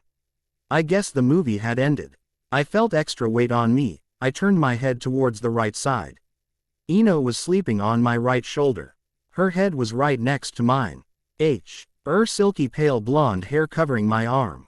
My face began to heat. I could smell the fragrance coming from her hair. It was nice, her soft pink lips. I shook my head to get these thoughts out. I thought about waking her up, but she was sleeping so soundly that I decided to let her sleep, but my shoulder was starting to ache, and my arm began to feel numb, so, holding her head lightly, I got my shoulder out of there and wrapped my arm around her shoulder. She was still sleeping, with her head on my chest. I was contented with just this. While watching her sleep, I thought, it had been 2 months since I've met her. Her wounds must have healed a lot by now, but she's always beating me up, messing with me, putting me in trouble, but I think she's trusting and depending on me as well. She shifted around a bit, then woke up. Her blue eyes fluttered around and then met my blue eyes. Her face adorned the color pink just as mine, from the proximity of our faces. I tactfully, to dissipate the awkward situation, pointed towards her cheek. She took her original position on the couch back, while giving me a confused look. I pointed again. She bought her hand on her cheek, then embarrassing wiped her drool from her face and ran toward the kitchen. Seeing this cutesy side of her, brought a smile to my face. Oh wait, my shirt has something warm and slippery on as well. Ino's making dinner now. It smells wonderful. It felt as if we were the newlyweds. I went over to the kitchen and saw her busying herself over so many different things. I wanted to go behind her and wrap my hand around her, give her a hug. But I reminded myself that we don't have that kind of relationship yet, we've only held hands so far. She made spicy soft tofu stew. Only because I've said before that I licked it. I helped set the table. We sat down together. I never thought Ino could cook. Well, let's see. Itadakimasu. I took a spoonful and carefully brought it over. I put it in my mouth. I almost spat it out.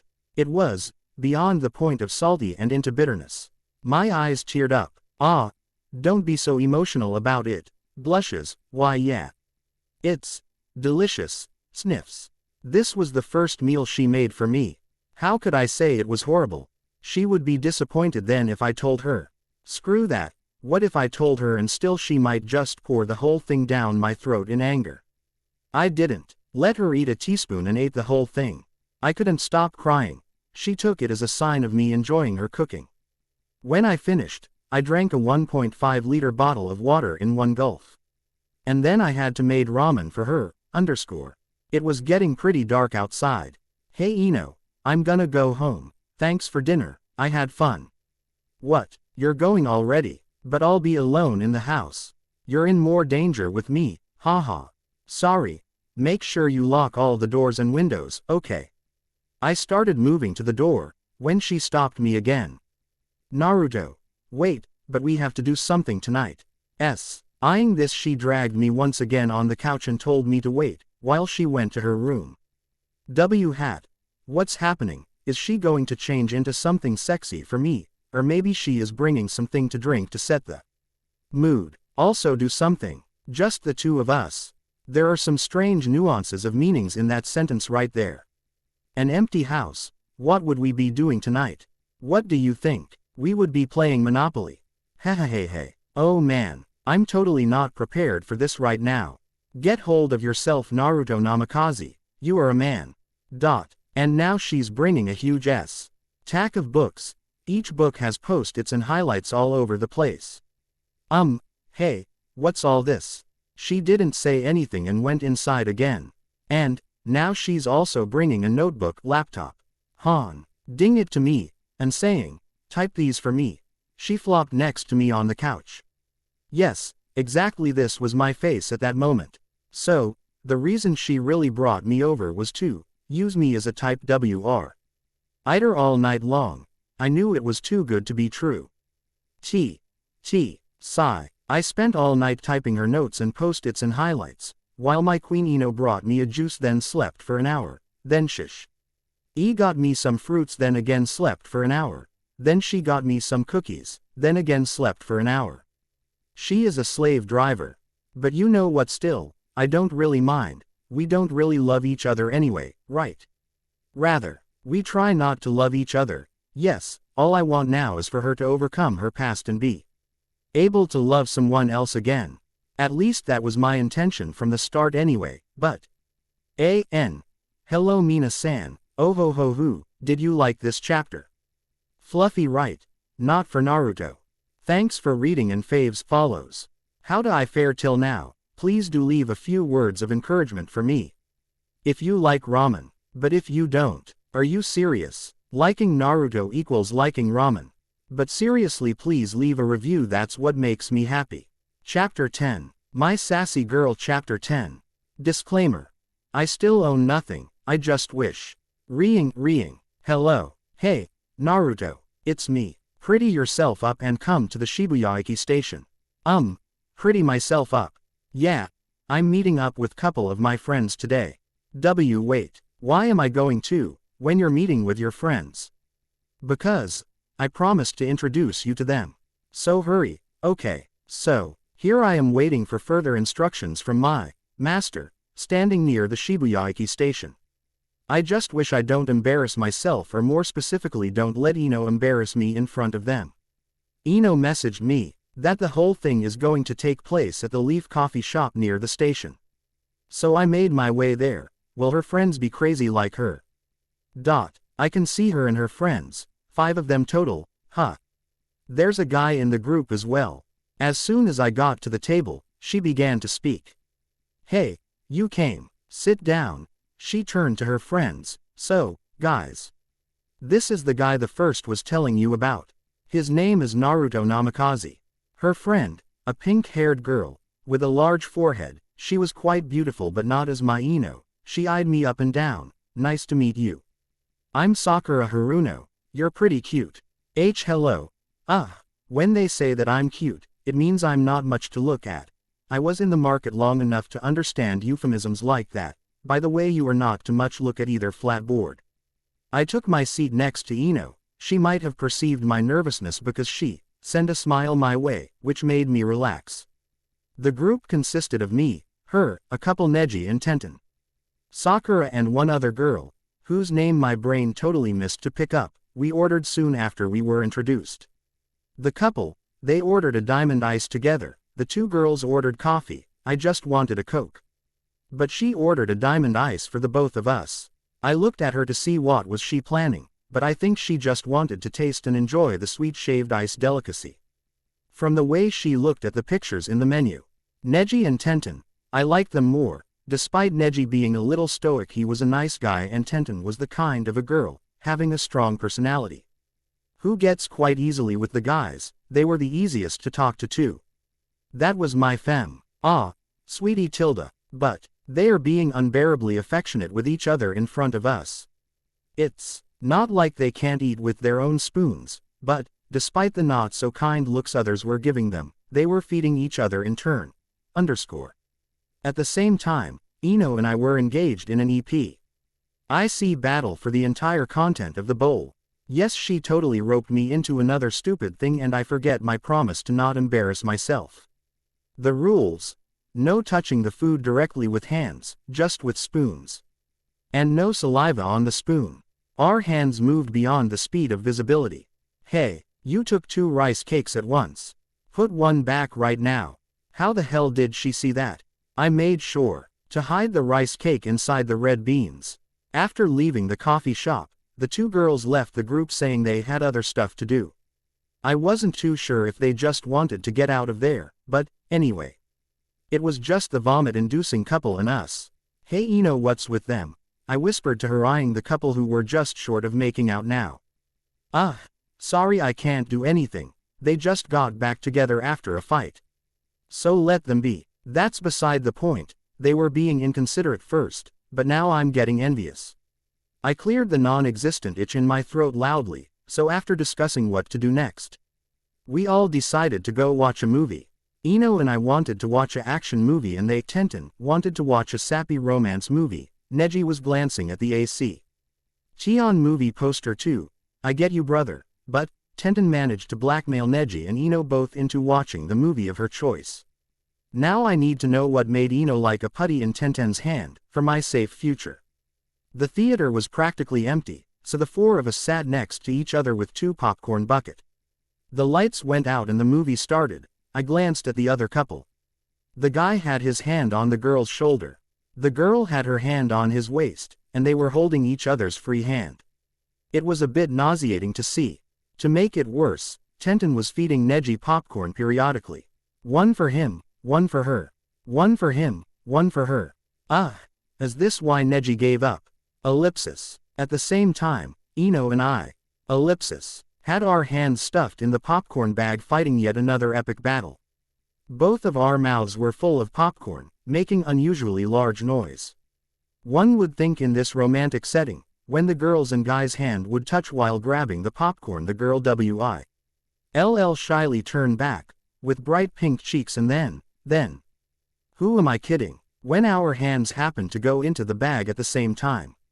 She didn't back down for 1 second, neither did I.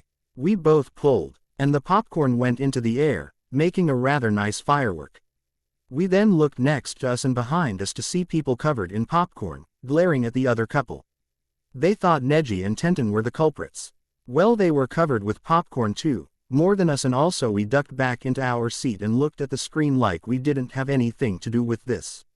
We looked at each other and grinned sadistically. Ha ha ha. Serves them right. After that, at least they paid more attention to the movie.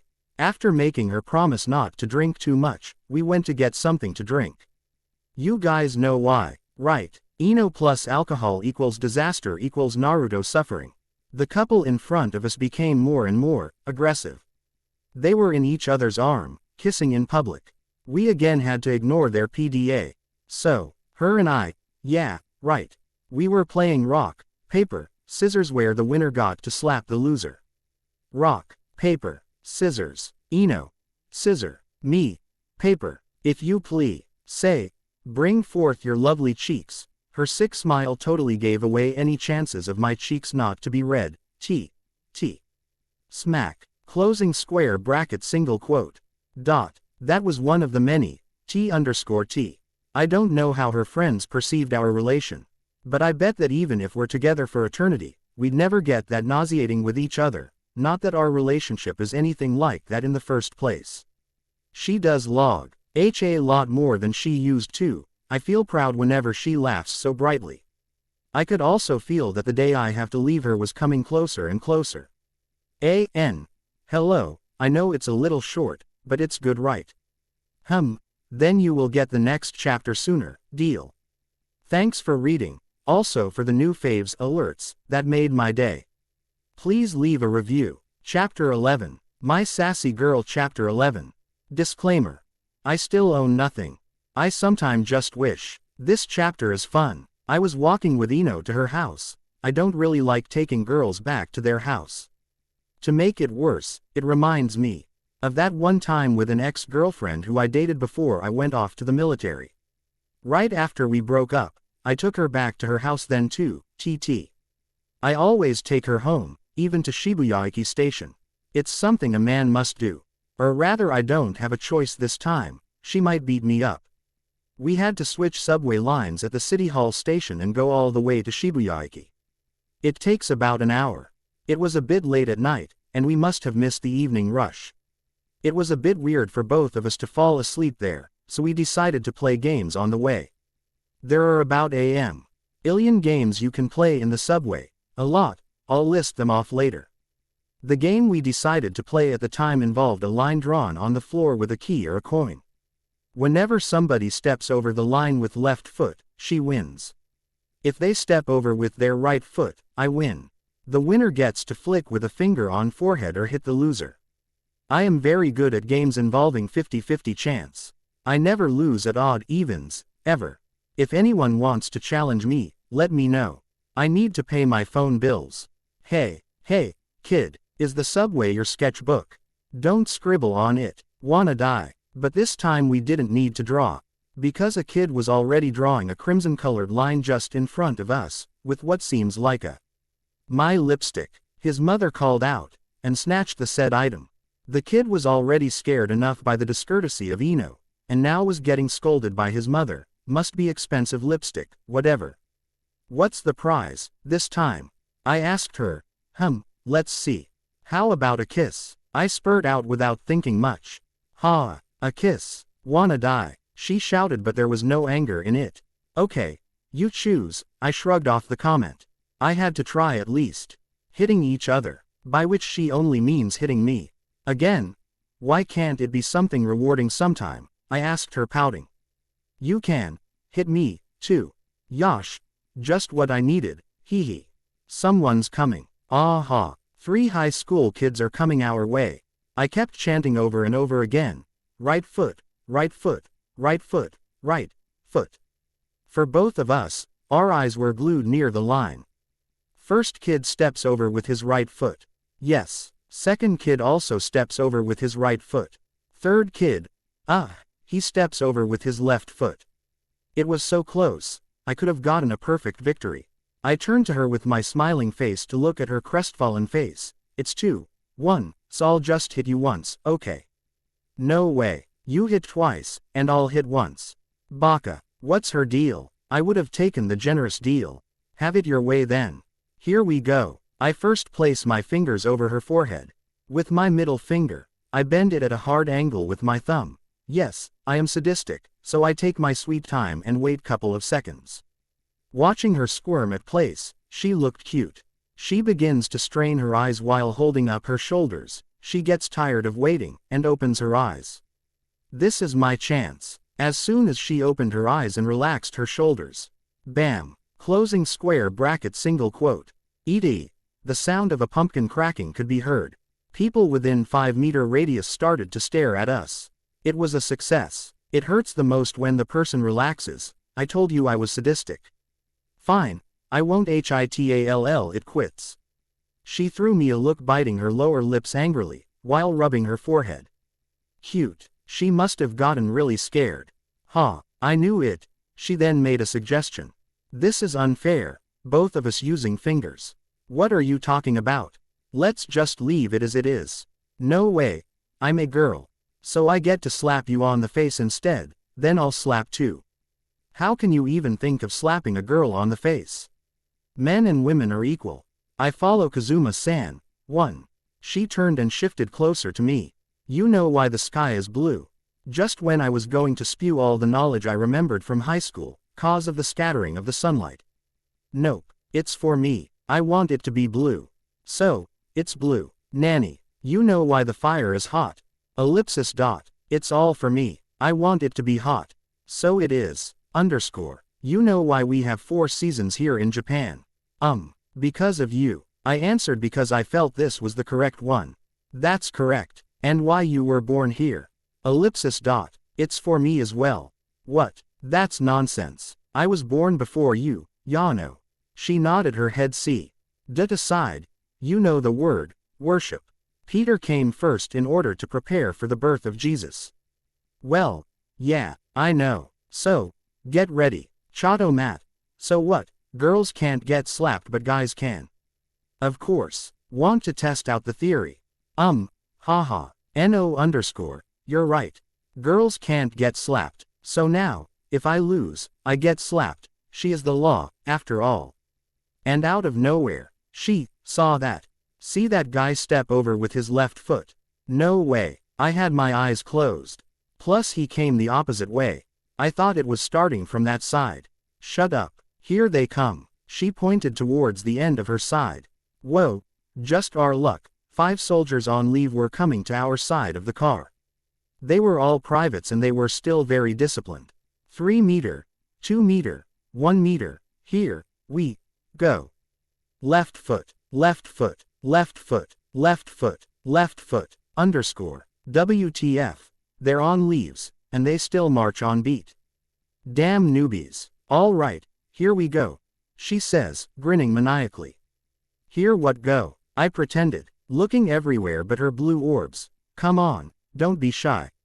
Hey, look at that moon. Isn't it lovely? I pointed out of the class windows. Do you think maybe rabbits really do live there? She was giving me the cut the shit out and take the beating look, which I totally ignored. Hey Eno, do you remember when you learned the quadratic equation from school? Well, smack, closing square bracket single quote. Right on the bat, she hits me on the jaw. So that takes care of one hit. Dot. I took it like a man, not shedding a tear, no matter how much that hurt. Ellipsis. Dot. Okay, yeah, there was some sweat in my eyes, so what?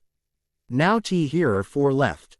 This was no joke. She was really going to slap me full force in front of all these people. Everyone was staring at us, realizing what was about to happen. Fine, just kill me. I closed my eyes tightly. She lightly tapped my left cheek. This made me open my eyes and saw Eno giving me a gentle smile, which I returned to her tenfold. I can't believe this. She is being generous and letting me off easily. She looked like an angel then. I mouthed a thank you to her. She then lightly touched my right cheek. 3rd slap, she tapped my left cheek lightly again. 4th slap. She was so nice. And the last SLA. Smack, closing square bracket single quote. My left cheek was on fire. I literally saw stars. She let me relax with all the light touches and then went hard on the last one, for maximum effect. I glanced around. Everyone that just stared at us is about to die, from stifling their laughter. The 5 soldiers from before started to snigger even though they didn't know what was going on. I was about to teach them a lesson as a former sergeant, but I left them alone, remembering how crappy life is during the military service. My left cheek became all red and swollen. The guy next to me suddenly stood up.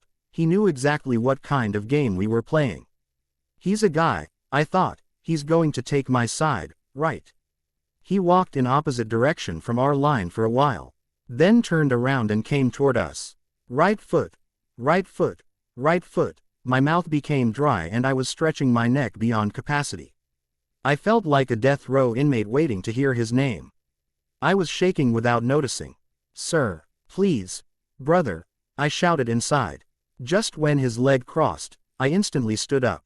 Yes, right foot, woo-hoo. I felt like the king of the world. The guy turned around and grinned. I nodded a, thank you so much. Mentally, all righty, here we go. Losers can't say anything. I place my finger just like last time. The level of W behind this finger is going to be very, very different. My grudge and sorrow all carried by this single finger. The middle finger starts to shake from strains. The whole arm starts to shake. Everyone around us has become very quiet. Too intent on watching us. I've never seen Subway that quiet in my life. I was about to hit, but then, hey, call me, sweetie, once and we'll call it quits. 2. She has never called me that once. Well, she has, but she was drunk that time. It has always been, hey you, bastard, idiot, retard. These are her pet names for me. I wanted her to call me in any endearing way. Will she? Sweetie Tilda. She cooed, looking directly in my eyes. It was just a second, but I felt something in her eyes. Suddenly, I felt very warm inside. My cheek stopped hurting. It's pretty fun playing games in the subway. Hope you like this chapter. I will appreciate some reviews, if you would. 1. Konosuba. I absolutely like this anime. 2. The original word was oppa in Korean. In modern context, this is a common title girls use for their boyfriends or a term of endearment if they are really close friends and if she has particularly romantic designs on the fella. You just love when sometime reviews won't show, or like now how you update a chapter but it won't show up on. That's what happened, so I had to delete it and re-upload. Sorry for the trouble. It's happening again for chapter 12. So you guys have to wait. Chapter 12. My Sassy Girl Chapter 12. Disclaimer. I still own nothing, donner un coup de main. Ino was calling me, even though it was Ray. LLY early in the morning. I took a glance at the clock. Well, turned out it was noon already. During breaks or holidays, or semesters, I need at least 12 hours of sleep to function properly. I was on the internet until 6 a.m. in the morning last night, so I only had 6 hours of sleep so far. What's wrong with you? Are you still sleeping in? Even her screeching voice from the phone didn't wake me up fully. Yan, Z's. Right, you were on the internet all night again, huh? No, Ino, I was, studying, underscore. Yeah right, I'll give you a call around 6 p.m., so get some rest then come out, okay. What do I have to remember? Let's see, call, 6 p.m., go out. Okay. Yan, ZZZZ. ZZZZ. Dot ZZZ, Z's. Asterisk breeing. Hello. Hey, Naruto. It's me. Can you meet me at Narita-san Omotsan? O Street, one of the more popular place to hang out. Okay. Gimme 30 minutes. I'll just wash my face and be there. I was in front of the Narita-san bookstore. It was pretty crowded with people waiting for their friends. Even for a Saturday night, I was looking for her around when. Suddenly, someone came next to me and nudged my arm. Hey, Naruto. Long time no see. How have you been? Hey, Shion, yeah. Long time no see. What are you doing here? Underscore. What do you mean? I came to see you. Huh, what are you talking about? I just called you like 30 minutes ago, remember? To meet me at Narita-san Street. Ellipsis dot. Haha stop fooling around. At that time me, underscore. Yes, that's right. The call I got 30 minutes ago telling me to go to Narita-san Amitasanda Street was not from her, but from Shion, an old friend of mine. She too is blonde but not like our girl Ino. My watch. It was 7 p.m. She said she'll call me at 6 p.m. I took my phone out and saw this. You have 5 missed calls. I was completely screwed. Oblivious to my realization that something bad was going to happen to me, Shion told me that she was hungry, she was going to buy dinner, so she dragged me along. I mean, I'm GL. She want us to have dinner and catch up, but why today of all days? And what the hell was wrong with me, confusing Shion's voice with Ino's voice even if I was sleeping? It was pretty much clear that God had turned his back on me today. But how can I refuse an old friend who also is beautiful who wants to have dinner and catch up? So I followed Shion to a restaurant, and my phone began to ring on the way. It was her. In all probability, what do I say to her? I took my phone out, excusing myself. It took me some time to resolve, to accept the call. So with a sweet voice, yes. Hello. But she, with not so sweet voice. Hey, you little. Static beep where the hell are? Static beep. Beep I'm goy. I looked at the black screen of my phone with disbelief. Oh goody. It is out of batteries. Is this lucky for me? Or am I screwed even more? So with even more firm resolve I continued with Shion. Because this could be my last meal T_T. Shion took me to a really nice restaurant. I don't usually go to this kind of place. But she wanted to eat here, but the waitress was from another country. I don't think she spoke any Korean, because she started to talk in English. Good evening. Are you ready to order? Me and Shion looked at each other nervously, underscore. Of course, it's easy to figure out what she was saying if you write it out like that. That's like English phrases you learn in middle school. Basically, she was saying, good evening, are you ready to order? But to actually hear it in real-life situation with her confusingly different accent, it took me by surprise. Shion and I both again looked at each other, not knowing what to do. This is embarrassing. I studied English for God knows how many years, but I tried my best. Oh, my gosh, underscore. I guess the waitress was at a loss as to what to do as well, because she went back over to the counter, and this gave us a chance to discuss our predicament. Just when she was out of our space, I asked Shion, hey, what's with this place? You're the one who wanted to eat here. Did you know they only use English? No. This is my first time too. You order it. I have no idea. I'll just have what you're having. She scoffed. Everyone says you're really good at English. You do it. No, That's just BS, forget English, I barely speak Japanese. While we were discussing who would do the honors of ordering, the waitress came back, damn it. They could probably tell we couldn't speak English well, but still they're sticking with the same waitress. May I take your order?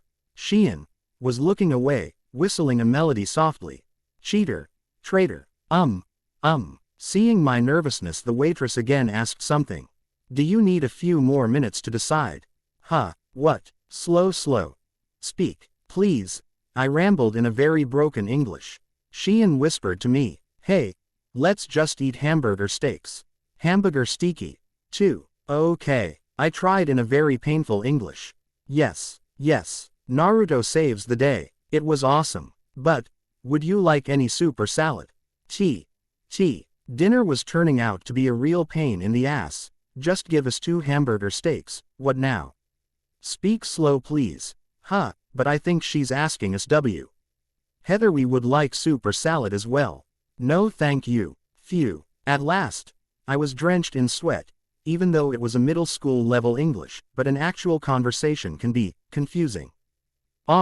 Well, my efforts led to us getting the hamburger steaks. It was actually really good. Then, when we were finished, the waitress came back. We were hoping it was just to get the dishes out of the way. But, no, she couldn't just take the dishes away, could she? We have a wide assortment of desserts and drinks. What would you like? What did she just say? Luckily, I caught the word, dessert, at the middle of the sentence.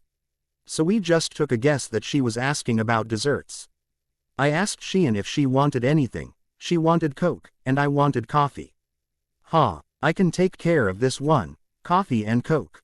I would like a cup of coffee and pointing at Xian, a Coke, please. Smooth. Mom, I think your Naruto is ready for a transfer to an American university. So we are enjoying our hard-earned coffee and Coke when I remembered something very, very unpleasant, her calls. Because of the trouble with the waitress, I had completely forgotten about Ino's calls. The sky was falling. Suddenly the coffee tasted like poison. When we exited the establishment, I took my phone out to call her, but the batteries were still out. Xian, seeing me like that, offered her cell, but I chose to use the public phone instead. There was no need to offend Xian by taking a call in front of her. It's not like that I'm afraid of what if she gets Xian's number. Nope, not going to let that happen. I pressed her phone number one by one. My fingers were shaking. Ino answered. Hello. Hey. It's me. You're dead. Where are you? You see, what happened was, shut up. Where are you? Narita-san, Amada-sanda Street. Narita-san Street. What are you doing there? Why haven't you called back? Why were your phone off? And what are you doing in Narita-san Street? Shit. She seriously is very angry. Oh. My cell doesn't have any batteries. Where are you? I'm in Kasiwa, another popular place to hang out. Get over here in 30 minutes. Yeah, right. If I go near her when she's this angry, I'll be beaten to death. Today's not a good day. Sorry, there's something I have to take care of. Sorry. Fine. Do whatever you want. I'm with a guy right now, so if you don't want to come, don't come. She's trying to make me jealous. I'm with a girl too. No. Underscore. If I fall for this and go there, she'll beat the crap out of me. It's not like we're actually dating, and it's not like we ever said out loud that we like each other. I know I like her, but it still kinda hurts. But I don't feel guilty at all. Even if it kinda hurts inside. Preserving my life is much more important. So I told her that I was sorry and that I can't make it that night and hung up. But that wasn't the end, because the next day, hello. Thanks for reading, whoever this is. I like you. Would you please leave a review? And why is this so fun? Chapter 13. My Sassy Girl. Chapter 13. Disclaimer. I still own nothing. Do you think Kishimoto S. and would be on under false name reading our fics and reviewing them, or better, writing them and getting mediocre response from them? It could happen. Well, remember how Charlie Chaplin participated in his look-alike competition and got 20th place, so who knows? Yep, there was no way it would have ended like that. The next day, it was Sunday. Ino called me in the morning, and I was sleeping, of course, to be honest. Isn't sleeping in on Sundays a tradition? It's a sacred tradition in our country, and to even imply that I should violate it, it's the end times, I tell you. She called me and told me to come out. I could tell from her voice that she was still angry. To be fair, I kinda blew her off last night, even I would have been upset. I was really nervous that day. I told myself, just be really careful. Don't talk back to her or confront her, just become a yes man for today, as I went to the place she wanted me to go to. Poor me. It was a small cafe in Kasiwa. Back in 2009 or 10. Internet social groups would meet in places like these, but I haven't been to one since. It changed a lot since. It was really cozy back then. She was all ready. Kasiwa was pretty close to where I lived and she lived in Shibuya-iki, so I guess I was the one being sluggish. I approached her, but she didn't say anything. She must be really angry. I sat down, but she didn't even look at me. She was just looking at an empty space. And I had no idea what she was thinking. She wasn't her usual self.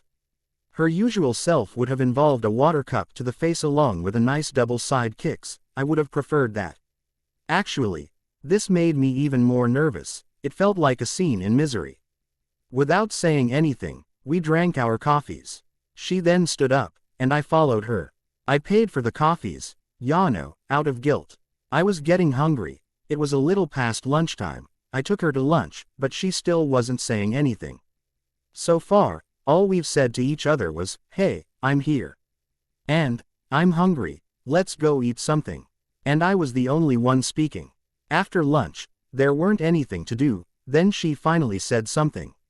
"Let's go watch a video." For those who don't know, a video room is like a private theater with a projection, surround sound, a comfortable couch, and a very private setting. Typically, it is used by couples for, well, when they need privacy. I've never been to a video room with her before. This woman is going to take me to a dark place and beat me to death in private. I am really screwed now. I just followed her to one of those. I don't even remember what movie we were going to watch. She just picked one. Then we went to the room. I prayed that there were some windows around, and that someone would be able to see something if she decided to kill me, and hopefully save me. But, of course, the room we got was completely isolated from the outside. No one could see what was going on inside. Crap. We sat next to each other as the movie started. But she still didn't say anything. It was driving me insane. I couldn't even tell what the movie was about. I just looked at her hands. Well, her soon-to-be fists that will eventually come lying towards my face. So I prepared myself to block anything. The movie is over, and she still hasn't said a thing. I kept looking at her during the movies, and it didn't look like she was watching the movie either. She looked really out of it. Just then, she said her second sentence of the day. "Let's go drink." That sentence made my spine shiver with the cold. Drink. While I was meeting her, I promised myself something. Hell would freeze over before I drink with you or eat Jajang Nian with you. I hope you guys remember that. But this time I couldn't help it. I already told myself to do anything she wants today. So we made our way to a pub and ordered 2 pints of beer and a fruit salad. 1. A pint is exactly the amount of alcohol that will cause her to pick fights with strangers. I tried to drink mine really quickly.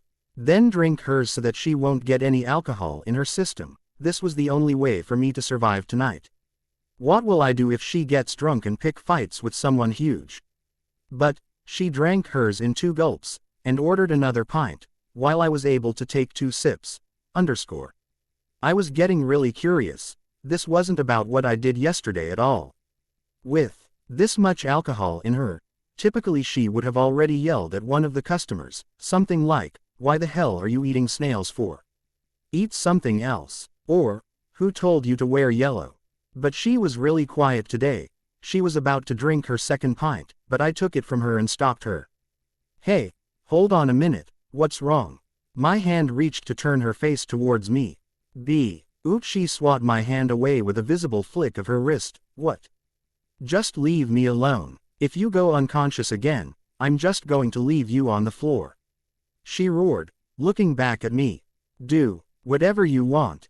Anger and hurt visible on her face. Something's obviously wrong. What's up? What happened? I'm really sorry about yesterday, I asked with concern in my voice. Suddenly something hit my mind.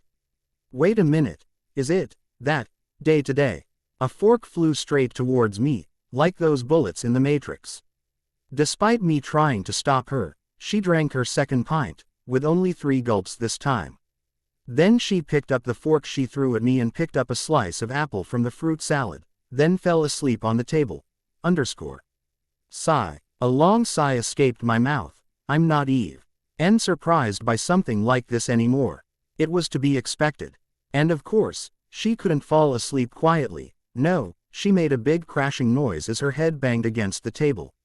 Were people looking, you ask? Oh yeah, they were staring at us, but I was used to it by now. Remember, we're the couple who threw up in front of the audience of 200 people.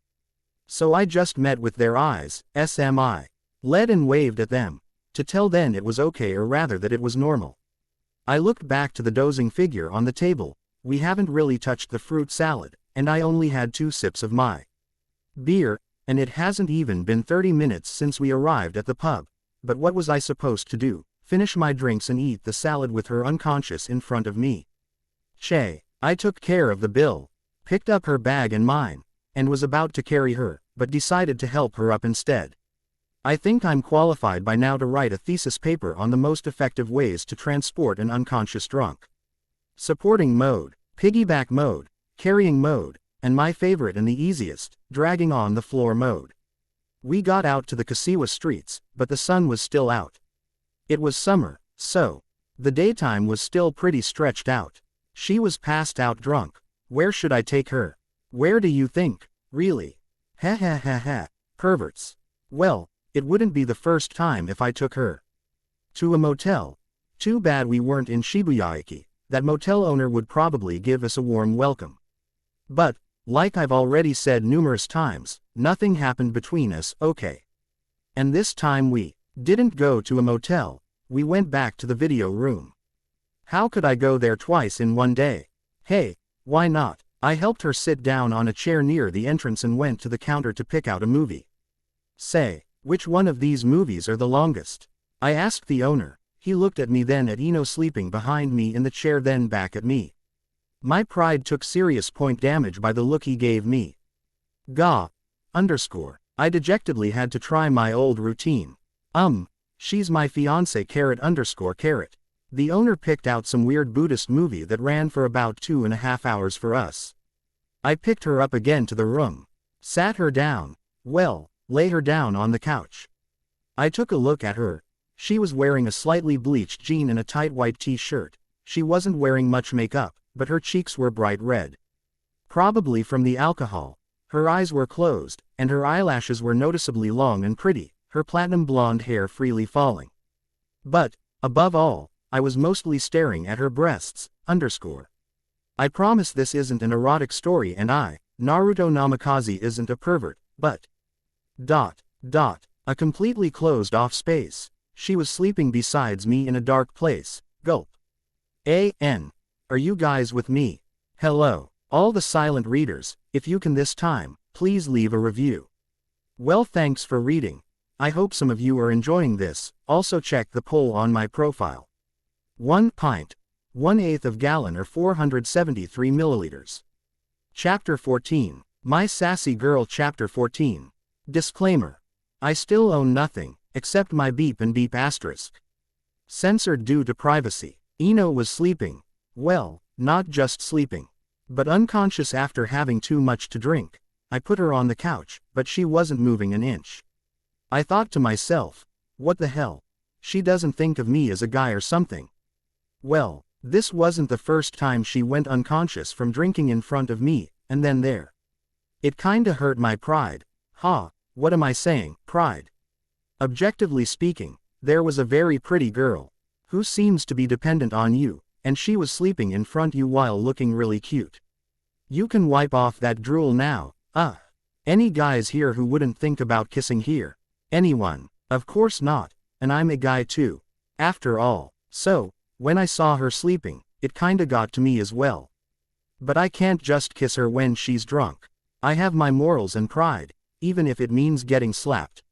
You should kiss a girl when she's awake and normal. But, that would be if I was with a normal girl. With Ino, if I try to kiss her while she was fully awake, I won't put it in details. On how I tried once jokingly, and I almost got killed in the process too, let's not go there. In any case, I thought, fine. Even if it was stealing a kiss, and sat down, well, laid, next to her on the couch. The video room was pretty good, the couch was almost a bed and I was facing her. My heart was beating very fast. I could feel my logical side, the left side of my brain going numb, but I kept looking at her. You know, even couples don't usually take time to look each other in the face for even 10 minutes. And we weren't really going out in the first place, so I never had the chance to really take a look at her. I again thought, she's really pretty. Single quote. If I kiss her now, I feel like I would be punished greatly for it. But it was a little sad too. What kind of person would hurt someone so pretty and lovely and slightly off like this? I got a bit angry at her ex. Images of her suffering and her sadness. I don't really know much about that side of her, but all those images began to flash before my eyes. For no reason at all, my heart felt heavy. I wish I had been some sort of strength for her, but I'm not so confident as to whether I have been at all. In any case, we were predetermined to be separated in the near future. When she is able to love someone again, and find someone to love again, I'll leave her side without saying anything, so I earnestly wish that I don't fall in love with her. And I also pray that I am not the person she'll fall in love with. But when I was thinking this, I felt like I wronged her, even though I haven't done anything. It made my heart more uneasy. I went closer to her, tucked a loose strand of hairs behind her ear. There was only a small space between her lips and mine. I could feel her breathe. It was very warm. Then, she moved around a little and brrrp. The smell of alcohol reeked from her breath. I almost fainted from the smell, and remember the room was closed. I quickly took out a notebook from my bag and started fanning away the smell. After I averted that crisis, I just sat down on the floor and watched the movie. I was being a jerk after all. The heaven must have punished me for it, or it was her body's self-defense mechanism. A monk was chanting in the movie, and that made me sleepy. I turned towards her and saw her again, which chased away any drowsiness I felt before. Her red face looked bright and pale from the lights of the screen. I was surprised. She was already pale to begin with, and with the lights. I sat up on my knees and again brushed her hair aside from her forehead. Her forehead was pretty too. I got closer, slowly, and a bit by bit. My eyes and her closed eyes met. Our noses were almost touching each other, and our lips were apart by just a few centimeters. And I stayed like that for about a minute, feeling her warm breath on my lips. I closed my eyes as well. Then, I raised my head, and kissed her forehead. She probably felt that because just as my lips made contact, she moved around a bit, and I quickly went back and pretended to watch the movie. She nudged me and said, "Hey, I'm really thirsty, and my head really hurts." Oh my gaawd. She woke up. Well, who told you to drink like that? Idiot. Winking face. Can I get some water, please? The speed I showed to get up and go out was superhuman. So I went out to get some water. I didn't get caught. Yes, my hand placed over my fast-beating heart. Ochitsuke. Or, I must be a prince in a fairy tale or something. My kiss on her forehead woke her up. Right, maybe I should kiss any sleeping girl. Wake up, women of Japan. Ha ha ha. I chugged some water to calm down and bought a bottle for her back. After drinking some water, she began to talk. She told me that she was waiting for me at Kasiwa when she, by pure coincidence, ran into him, her ex-boyfriend. He wanted to talk a bit, and she didn't wanted to, but I wasn't answering my phone, because of my batteries died, and he was really desperate, so she agreed only if it was for a little bit. I don't know what he and Ino talked about. She didn't tell me, and I didn't ask, but I could guess rather accurately. He must have asked her to start over with their relationship. That's when she called me again, and I was too concerned with that English-speaking waitress. I should have just ignored everything and ran to her. I feel so stupid and angry with myself. I started to regret my choice. I was just listening to her speak. It was her choice, after all. Not some cheesy choice like one between me and him, but what to do about him and her. No. I reminded myself again that it was her decision and hers only. I know that he might truly love her, and I can see she really loved him as well, and that she was hurt as much as she had loved him.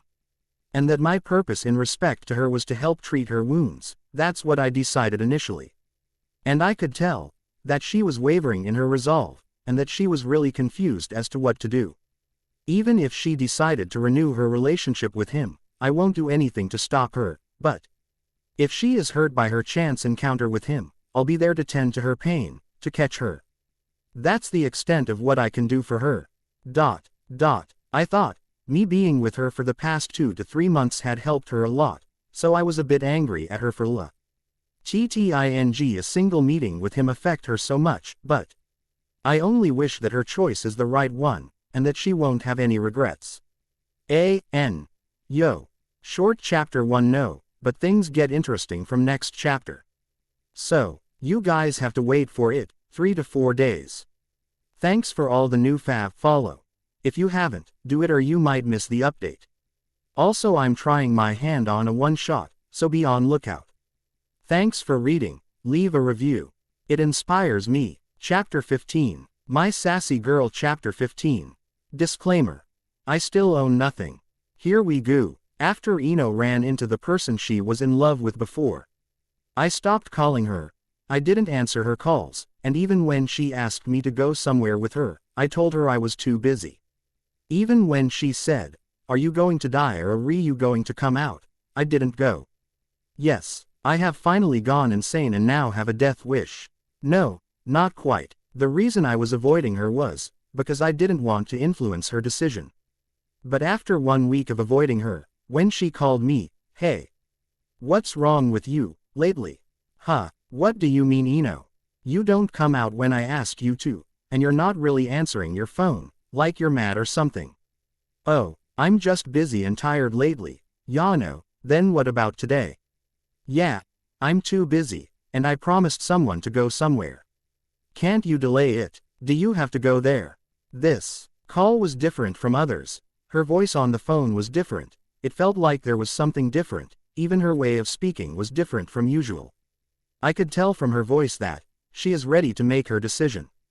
Like I said before, it wasn't a choice between her ex-boyfriend and me, but whether to start her relationship with her ex or not. My meaning and purpose in all this was simply whether her HEA or if she needs me to be around a bit more. I had thought that the outcome of her decision was irrelevant to me. I thought I wouldn't be hurt either way. In order to see her, well, to be more accurate, I wanted to see the fully healed her, so I canceled everything else and went to the place she asked me to go to. It was 7 in the evening. Sure enough, when I entered the cafe there was another person with her. Another guy. The person who she was in love with before. This was the first time I saw this person. Yeah, he was good looking. He looked like a nice person, and was dressed very well. He looked ultra rich too, the kind of guy that's really popular with girls. All that tall, dark and handsome aura emitting from him. He was really different from me, who was dirt poor, above average looking. Barely knew what manners meant, and wearing whatever I found in the dryers. It's a secret, but I've been known to wear the same underwear for 3 straight days when I feel really lazy. I tried to approach them with my cool-looking, not showing any emotion face. "Hi." She introduced us to each other. "This is my friend, Naruto." Yeah, I was her friend, but for some reason, I could only hear the word, friend. Friend. Friend. The word, friend, for some reason, began to dig painfully into my heart. She and I were friends, but I didn't let that show on my face. And this is, Sai. I guess she couldn't find the correct title for him. She just told me his name. To her, he wasn't a friend, at least. "Nice to meet you," I said, extending my hand. "Same here," he said as he shook my hand. "Have a seat." I took a seat while Sai called a waiter. "Can I take your order?" "Coffee, please." I ordered coffee. and he ordered coffee, and Ino ordered a Coke. I gave her a confused glance. Something is strange though, I was really surprised to see her ordering a Coke. Coke. She only orders that when she is really upset about something. But Sai, who have known her for so long, who have loved her once, didn't seem to know that about her. He was smiling, and I thought, what's he smiling about, anyway? Naruto. His voice brought me back to reality. Yes, you're very lucky. I heard a lot about you. That you're close friends. Again. Friends. I took a closer look at Ino. She was laughing, but something was different. As if she as nervous about something. It's not too surprising, actually. She was at the same table with her ex and someone who she was seeing, though not going out with.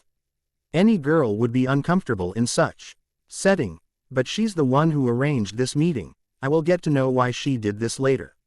I didn't know then. Actually, I thought, she's finally going back to this person, and she just wanted to thank me for everything.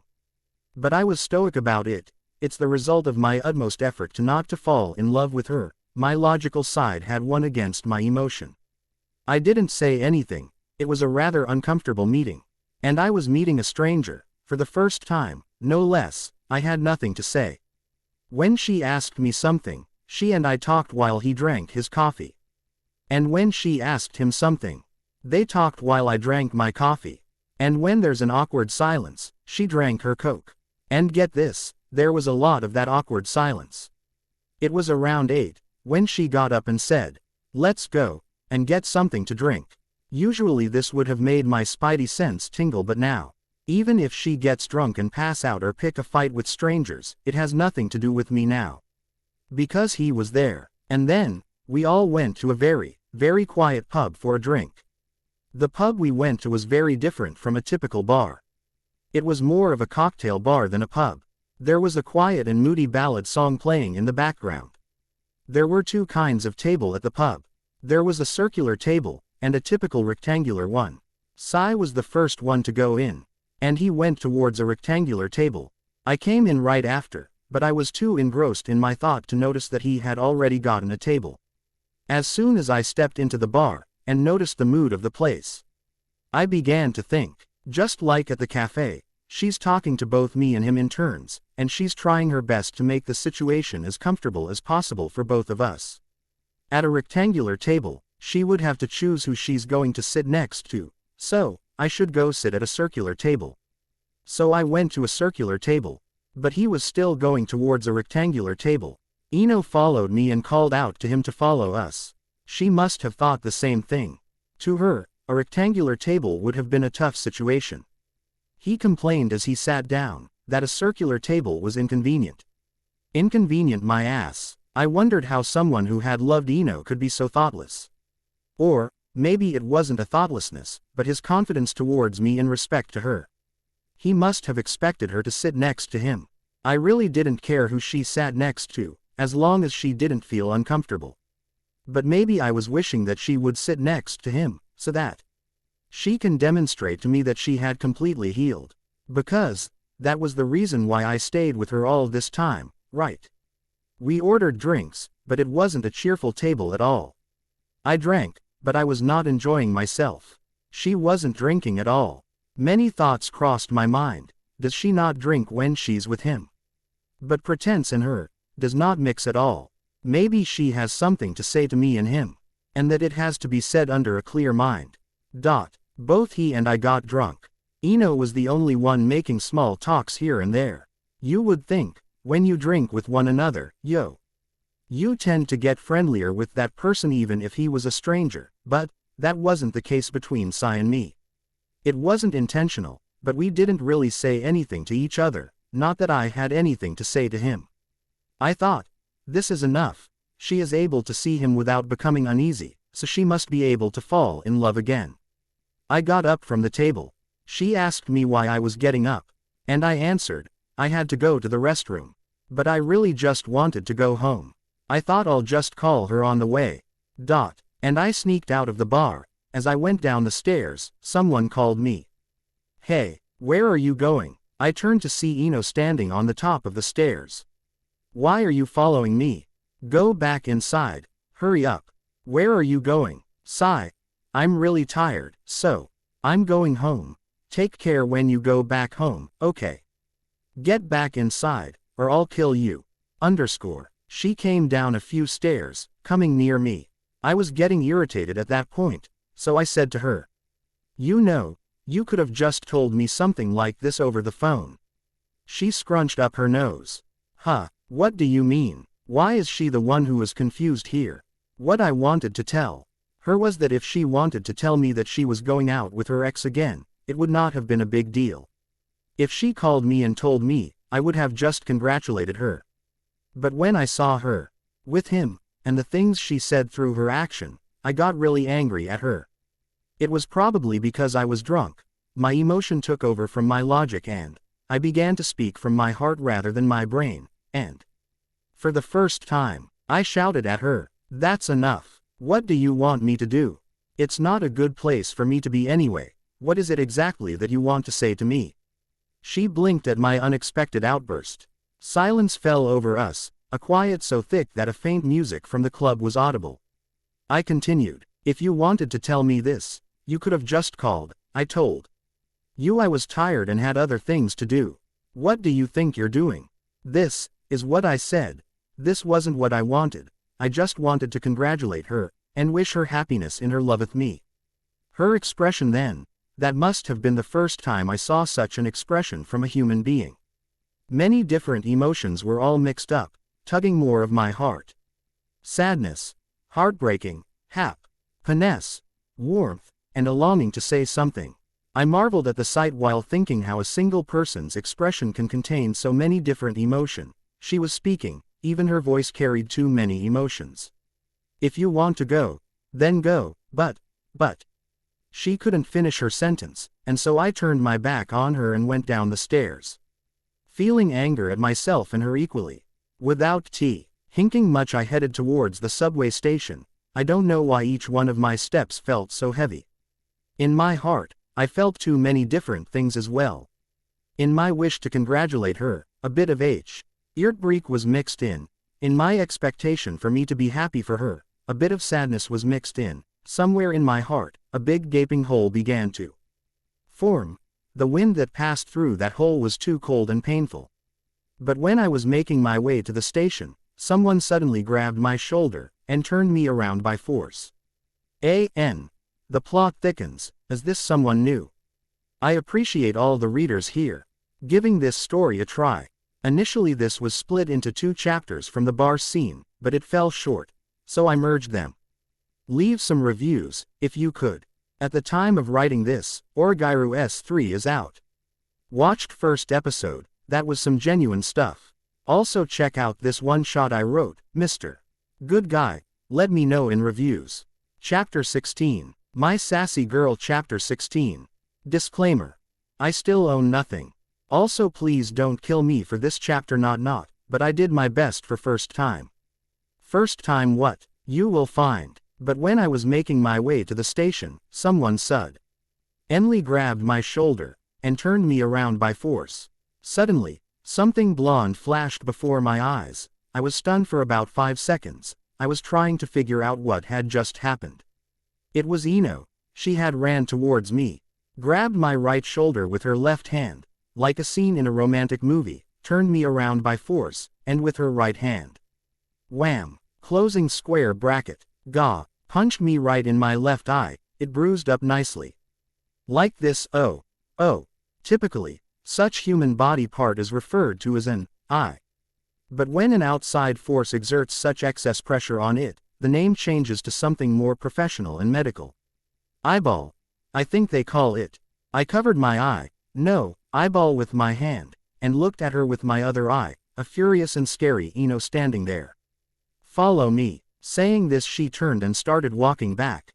And I did follow her, If I didn't follow her, she probably would have made the other eye an eyeball as well, so I followed her while putting some distance between us. Perhaps, my thoughts were muddled by alcohol. I should have stayed there, and witness her getting over her wounds as she finds happiness after all this time. That was the mom and I had wished for. That moment was then. But I walked out on her instead. Was I thinking? I followed her back to the bar. We were gone for like 15 minutes. Sai was still there. Of course, he asked her where she went. But she didn't answer him. Neither I told him what happened to my face. I need another drink. Excuse me. Yes, sir. A girl part-timer answered my request. Can I get a pin? Tea of beer and, do you guys have any eggs? 1 G. The part-timer stared at my eye. Ball. 2. Then the part-timer brought me a pint and an egg. It was a bit embarrassing. I offered one for Sai too, but he said he drove here and that he shouldn't drink any more, so I drank by myself. A mug on my right hand and an egg on my left hand, rubbing my left eyeball. That was how I was for the next 5 minutes or so, without talking much. I was done drinking, and we were out of food. Sai looked like he sobered up as well, and Ino wasn't drinking in the first place. It made me realize I can now go, but, she said, let's go do some karaoke. I had no idea then what she was trying to do. Why is she trying so hard to extend this boring and awkward meeting? Why was she extending her own misery? He wanted more time to sober up so that he can drive, so he agreed. I agreed as well, for my right eye's sake. The karaoke place was on the floor above the bar. The three of us got a rather big room. You know, they say that a really good voice singing a good song can give the listeners a minor skin orgasm. Well, I have no idea if this is true, but I do know that usually it makes people want to go pee. I was familiar with the concept. When I sing, my friends all want to go to the restroom, you know, to avoid listening to me sing. Shrug. I don't really like going to karaoke. I suck at singing. But I'm really good at using tambourine. No matter what kind of song, ballad, rock, dance, trot, or whatever, I can accompany it well with the tambourine. It is my utmost wish that karaoke place would allow people to lip sync as well. She gave the microphone to me. I gave it to him. I guess he already knew what he was going to sing, because he started to put in some numbers. It was, remember me, you are my only one. I love you tilde tilde I loved you so much tilde tilde I've only lived for you tilde tilde don't forget me tilde tilde. I've only looked for you tilde tilde and waited for you tilde tilde and longed for you tilde tilde. Please remember me, you are my only one tilde tilde tilde. One day, long after you left me, I felt the pain of separation, feeling of loneliness, and the unquenchable sadness tilde tilde tilde. He was really good, his eyes were fixed on her. He was singing, so why was I feeling so sad? I barely kept the tears from flowing. Anyone could tell that he was expressing his love in his singing. It was her turn to sing. She chose, Yongpa, audio. Quote, did you feel tilde tilde that love was a luxury for you? You were so painfully cold tilde I understand the tears now tilde. If there's no way to turn everything back to the beginning, please forgive me tilde. For not realizing your feelings sooner tilde tilde. Dot. She wasn't looking at him or me. Ino wasn't even looking at the screens, but, for some reason, I felt like this was her last song for me. He was clapping, the clapping noise. Were slapping my heart again and again. Finally, it was my turn. I suck at singing, and didn't know any song. I didn't want to sing, but the situation was, so I randomly picked a song and began to sing. I love you tilde forever tilde tilde it's okay tilde tilde if I give you my everything tilde tilde even if I'm able to live in this world tilde tilde without you, it's too hard tilde tilde.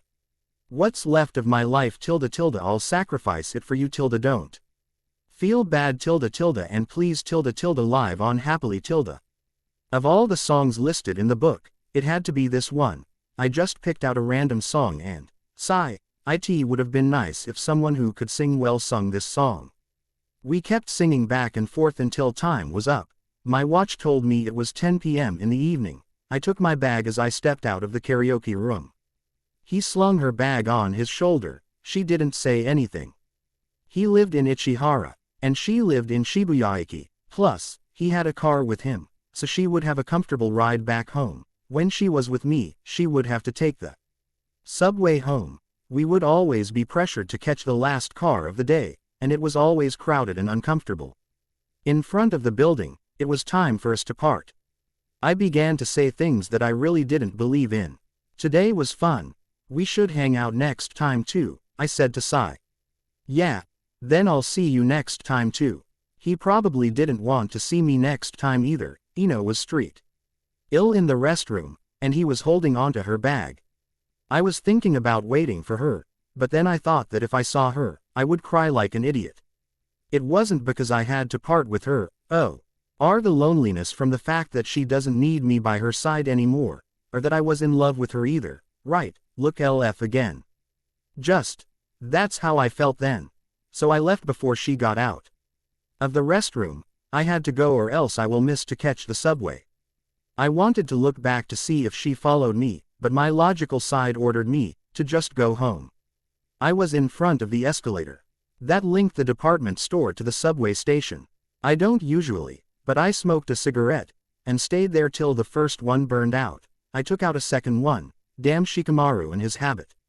For some reason, there were a lot of couples around me. I was just standing there for about 10 minutes, then I saw her running towards me from far away.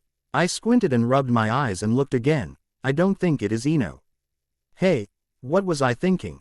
I took the escalator to the station. I was about quarter way down when, suddenly, I heard a voice calling for me.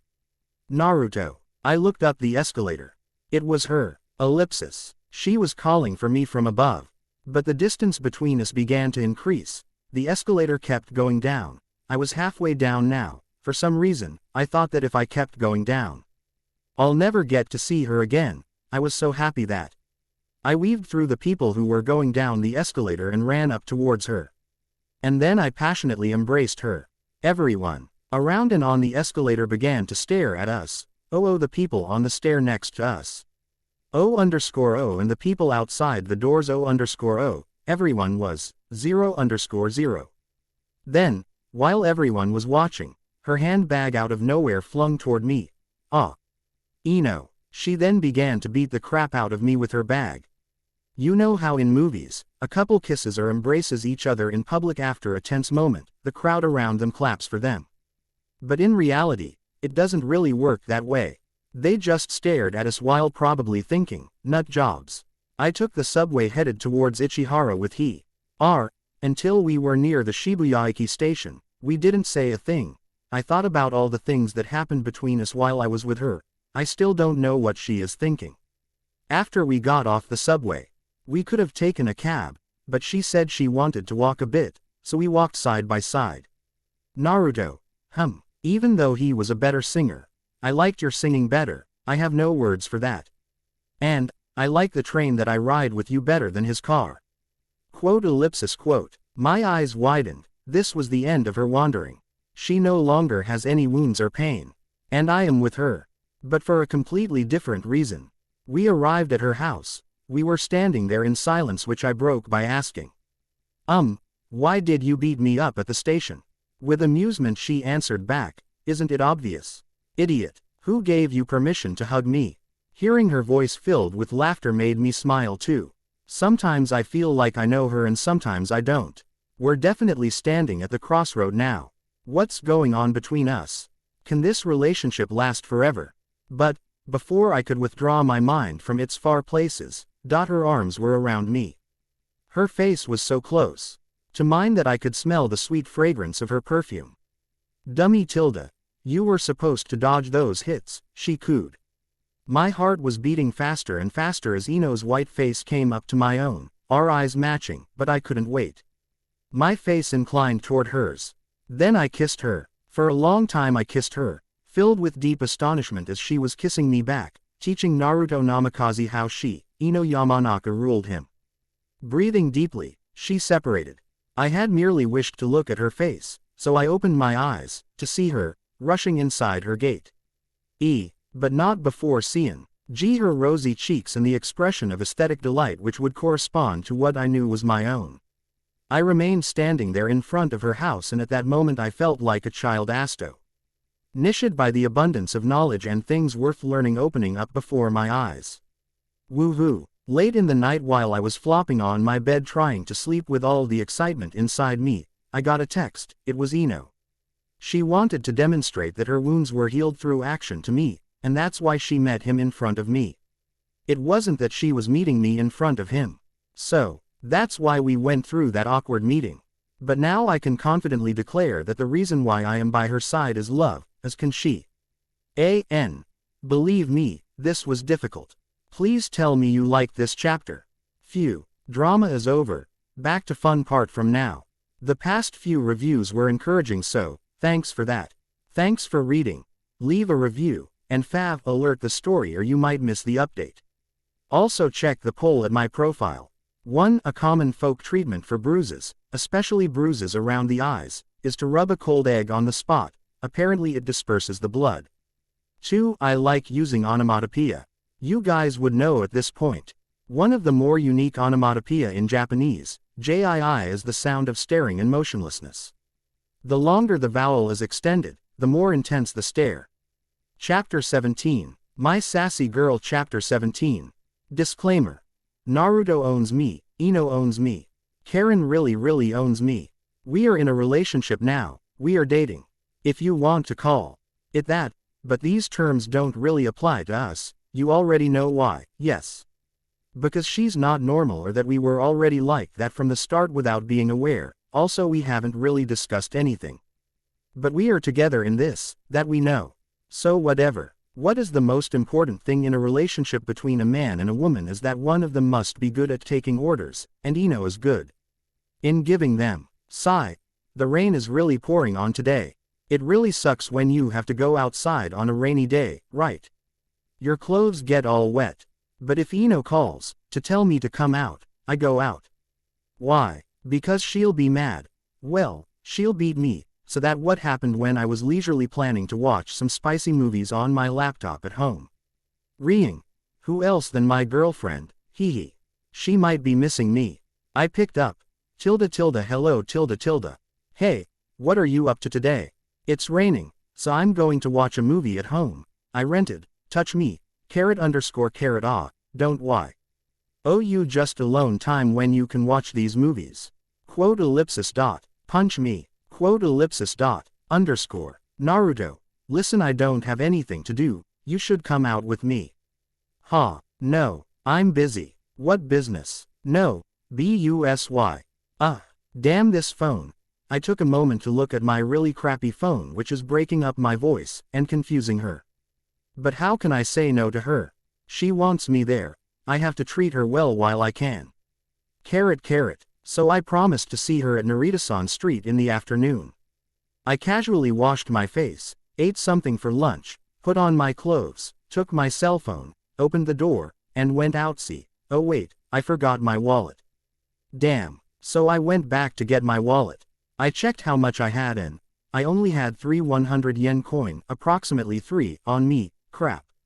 Hey, bro I'm borrowing some of your money.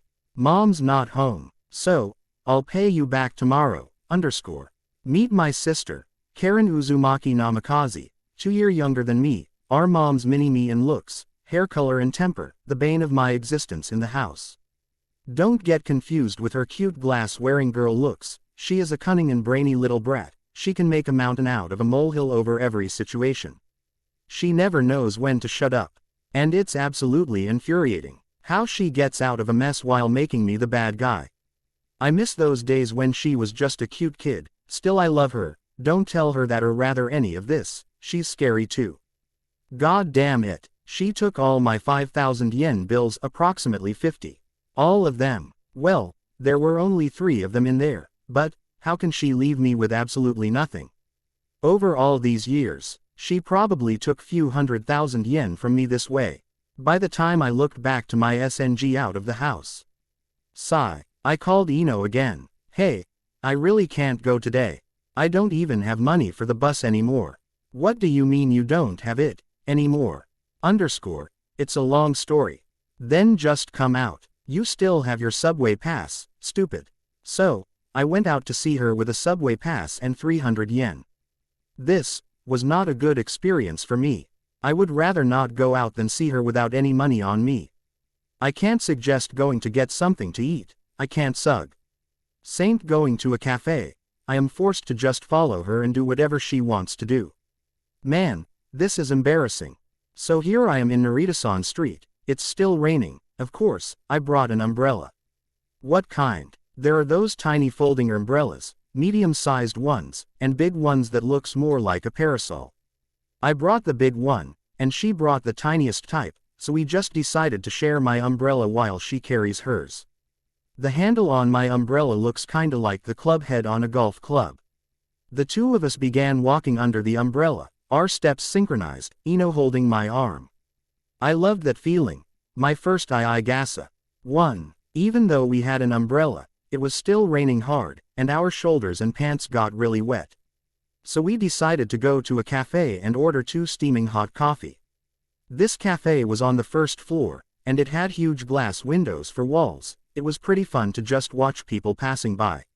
Outside, a couple was sharing an umbrella. The guy was holding on to the umbrella, and the girl was staying really close to him. Suddenly, the guy ran away from the girl while taking the umbrella. The girl got drenched in the rain. The girl chased after the guy, but the guy was really fast. So she kept chasing him for about a minute in front of the coffee shop, kinda like, Catch Me If You Can situation on a beach. The guy finally let himself get caught, but the girl was already soaked. I thought she was going to get angry, but she just half-heartedly complained and hit his chest in a very cutesy way. Achoo! Ino sneezed. Cute. She reached out for a tissue to sniff on. Damn. Achoo! She sneezed once more. Awa. Kawaii. Even her sneezes are cute. What? She blushed lightly. Don't you know that you are cute? I teased her. How can I not? Ino's wearing a t-shirt which is slightly soaked, showing her figure, her casual grace, her beautiful face, and that, I mentioned her form, makes you very, very cute. Pervert. She smiled then blushed. So pervert. We left the cafe. It was already getting dark. Unlike the summer, the days were getting shorter, but it was still raining. We were still sharing my umbrella. Of course, I was still holding onto it. After a while, I thought of imitating that guy in front of the cafe and so, I ran away from her. Catch me. Haha. My girl, ellipsis dot, also got drenched in the rain. It was funny seeing her running after me, until Ino started chasing me while screaming that she'll kill me when she catches me. I got really scared, so I let her caught me. Well, to be honest, she was fast like a freak, so I got caught in less than 10 seconds. She threw the umbrella she was holding at me.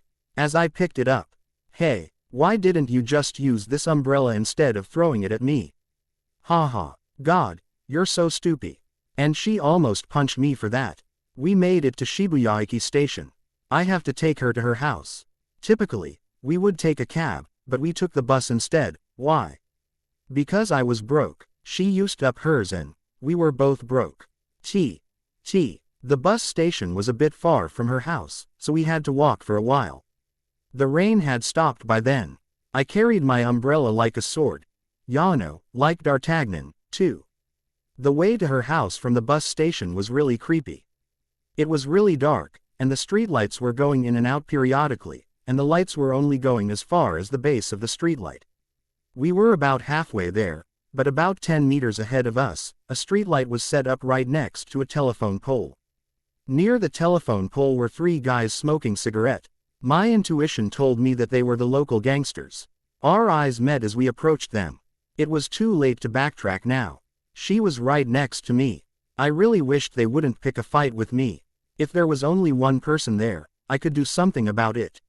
Unless the other guy was some professional boxer or something, how bad would the fight be? I am a sergeant in the JAF Army, Reserve, Yano. Even if there were 2, I could go all out, and even though I may get hurt, I would be able to protect Ino. But there were 3 guys. Short of me suddenly becoming a professional boxer or something, 2 guys would keep me busy while the third. In that short time, I tried my hardest to figure out a way to get out of the situation. I took her hand, in case we would have to run. We got closer and closer to the gangsters. Aside from the reason that I was holding her hand, my heart was pounding. As we passed them by, I thought, thank God. But then, hey, beep, A-N, Yosh. Not really a cliffhanger, you can guess. But it will be funny, I can promise you that. Not really. Thanks for reading, and those of you silent reader, I implore you to not be so silent, leave a review. Pretty please. Also I demand need more fav follows. P.S. Check the poll on the profile. 1. Love umbrella. You might already know this troupe from many anime. 2. Fictional char. Actor D'Artagnan is the protagonist of Disney's The Three Musketeers. Chapter 18. My Sassy Girl. Chapter 18. Disclaimer. I still own nothing. Kessel, Huda, Tingi, Apahayu. Nasi Nempel Dekapel Terbang lol. As we passed them by, I thought, thank God. But then, hey, asshole. I thought that this was my chance and began to ran, but she stopped in her track. Man, all we have to do is just run. What is with her? Having no other choice, I turned around. One of the gangsters leaning on the telephone pole spat on the floor, and the other two approached us and said, "Hey, looking good there." Sigh. Gangsters, past or present, in movies or in reality, can be really simple-minded. Whenever they're harassing a couple passing by, they always say, "Hey, looking good there," like a corny movie line. The two guys came closer. So, the one leaning on the telephone pole must be the leader. The two guys couldn't be helped, but in order for me to win, I thought, I had to fight the leader of the group. I stood face to face with the two gangsters. Ino was right behind me. The gangsters ignored me and were looking at her, assholes. Look at me. Me. What? I'm not sexy enough. The leader of the group approached me, and said, "Hey. Get lost while you can." I smirked. Sexily. "Hey. I said, get lost." He shouted, "What's with you, harassing a passerby like this?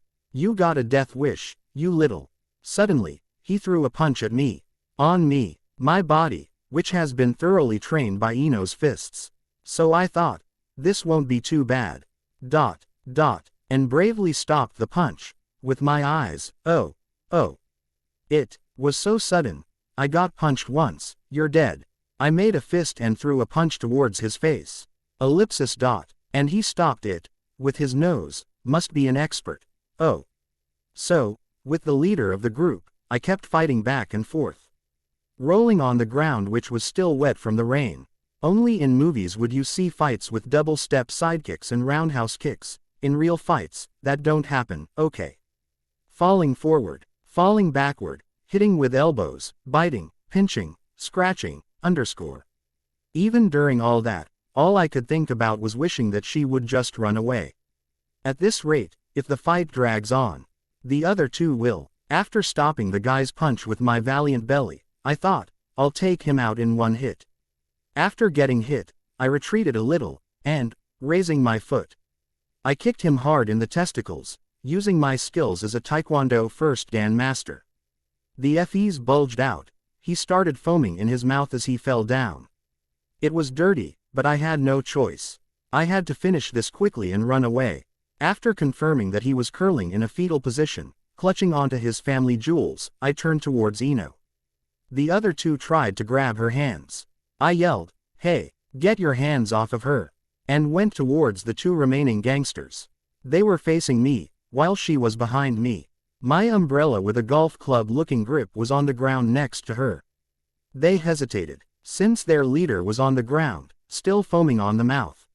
Suddenly, I felt a gust of wind pass by me, and one of the gangsters fell down, screaming, "Ah!" Then, I heard a swish as the other one fell down. You guessed correctly, she grabbed my umbrella and hit the two gangsters on the head with that golf club-looking handle. She is really good at Kendo. You remember, I was dragged to a Kendo gym and sparred with her once, and even though I was wearing the protectors, I almost fainted. But, this time it was an umbrella with a really hard handle, and they weren't wearing protectors. And they got hit on the head. They probably got their skulls cracked. I felt a little pity for them actually. Around us, about 3 meters away in front was the guy still clutching onto his balls while foaming. Next to us was a guy who was clutching on his head, and another one doing the same. My face was red, and I was panting, and Ino was holding onto the umbrella like a sword. She actually looked pretty cool. Anyway, that was the scenery here.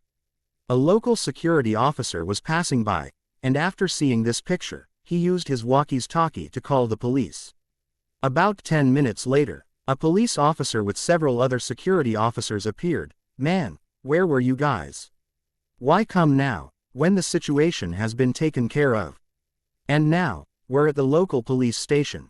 Her and I were sitting on a comfortable couch. And next to us, the three idiots were sitting on a hard, wooden bench. I was covered in mud and water. I narrowed my eyes toward Ino, but she looks perfectly normal. Every time something like this happens, her clothes still comes out clean. How? And she's giving out this cool aura too. Oh, and the idiots. I can't even describe them. I guess it still hurts. They did a background check on us. We're absolutely clean, not even a misdemeanor. Well, I'm probably guilty for several public urination after drinking, but I've never been caught. The idiots. They each had assault and battery charges on them, first time, second time, and fourth time offenders each. They were screaming that they'll bring the doctor's diagnosis with them, assholes. They're claiming that they were just smoking cigarettes and that I started beating on them. Does that even make sense? I'm with a girl, and I'm going to pick a fight with gangsters who supposedly were leaving us alone. 3 of them, no less. Of course, the police officers didn't believe them either, but we didn't look hurt at all while they're still pale. The leader guy actually was turning yellow. They're keeping complete silence on the fact that she beat the living crap out of them. They're saying I was the one to beat all 3 of them. At least they know that it's embarrassing. I was about to call my parents. But because her parents were closer, they contacted them. Oh boy. After 10 minutes, her parents came into the police station, and after 20 minutes, her uncle came in. Remember her uncle, right? I mentioned him a few times before, the district attorney. After her uncle talked with the police officers, we all came outside of the police station. Then, with her parents, we went to her house, Ino's uncle. The DA, Mr. Santa Yamanaka, was following us with his car. I'm really nervous now. GRRR, I already left a very bad impression on her uncle. I observed Ino's car, and from the backseat of their car to distract my wavering nerves. Mr. Inoichi Yamanaka. Ino's dad had a calm face with perceptive nature, light green eyes and strong facial features. He's the one who has indulged Ino's every demands for years and still continued loving her. I had respect for this man even before meeting him. Mrs. Yamanaka, sitting in the passenger seat, also had a calm and collected demeanor to her. She also looked to be very regal and had a classy appearance. She was beautiful. It was apparent that Ino got her face from her, but the blonde hair from her father. No one said anything. Ino sitting beside me was awkwardly quiet too. And I'm inside her house now. Ino and I are facing her parents and her uncle as we all sat on couches in the living room. I was so nervous that I began to feel numb. Done. Hey, thanks for reading. I'll appreciate if you all followed, favorite and review this story. So finally studies and college caught me. What a drag. See you next chapter. Hope you have a nice day. Chapter 19. My Sassy Girl. Chapter 19. Disclaimer. Seriously, I want to own Ino. We're at Ino's house. Her and I are sitting on a couch, and her mother and uncle are sitting on a couch opposite of us. They're looking straight at us, and her father sat on the sofa next to ours, the kind that the head of the family sits on. I was so nervous, my body began to twitch and shiver a little. I've met her uncle before, in jail, but this is the first time I've met her parents. I've talked with them before briefly on the phone once, but to see them face to face, I could feel my body go rigid. Even if the circumstances was a joyful event where I was formally visiting her family, they would still wonder if I'm the kind of a guy that's worthy to be with their ONL. Why, precious daughter? So how would they feel when they see a guy who's still glowing from the warmth of a police station? It would have helped if I was dressed up a bit, but I was just in a fistfight with a bunch of gangsters in a muddy street. I was a mess. The silent couple of minutes passed like 2 or 3 hours. Her mom brought me a cup of juice. I was getting thirsty from my nervousness, so I drank it in one gulp. Her father began to speak. Why don't you clean yourself first? Honey, could you get him a set of clothes? So I unexpectedly got to shower in a stranger's house, in a girl's house, no less. I went to Ino's room. She had her own small bathroom attached to the bedroom. I guess she's the only one using it, __. I became the first guy to take a shower in her bathroom __. Wow, The bathroom scent is great. Ellipsis dot. You know how a girl's room smells much nicer. There's the smell of her cosmetics but the undefinable scent of a mature woman, carrot carrot. That scent was in the bathroom as well. The bathroom at my house is shared by all 4 members of our family. The funny thing is, everyone has their own toothbrushes. Oh, wait, no, I meant we all have our own soaps, toothbrush. These are meant to be for one person. Anyway, if someone accidentally uses someone else's soap while they're still sleeping, then our family goes into a soap war mode. Everyone intensely guards their own soaps. I once accidentally used my sister Karen's soap, and the next day, I saw her coming out of the bath looking smug and I checked inside the bathroom. She bathed completely dissolving my soap in the bathwater, For your information, this isn't some mental problem that we have, it's more like a hobby, So our bathroom gets very dirty. Soaps are everywhere, and there are my sister's red hair, my blonde hair, my mom's long red hair, and my dad's light blonde hair all harmoniously, blocking the sink. In any case, I've never seen such a clean and pleasant smelling bathroom in my life. The towels are all dried up nicely on the racks, and there were many bath products that I've never even seen or heard before. I took my clothes off and turned on the shower. Warm water began to come out. All the nervousness in my body dissolved out. They're ready for scrubbing, haha.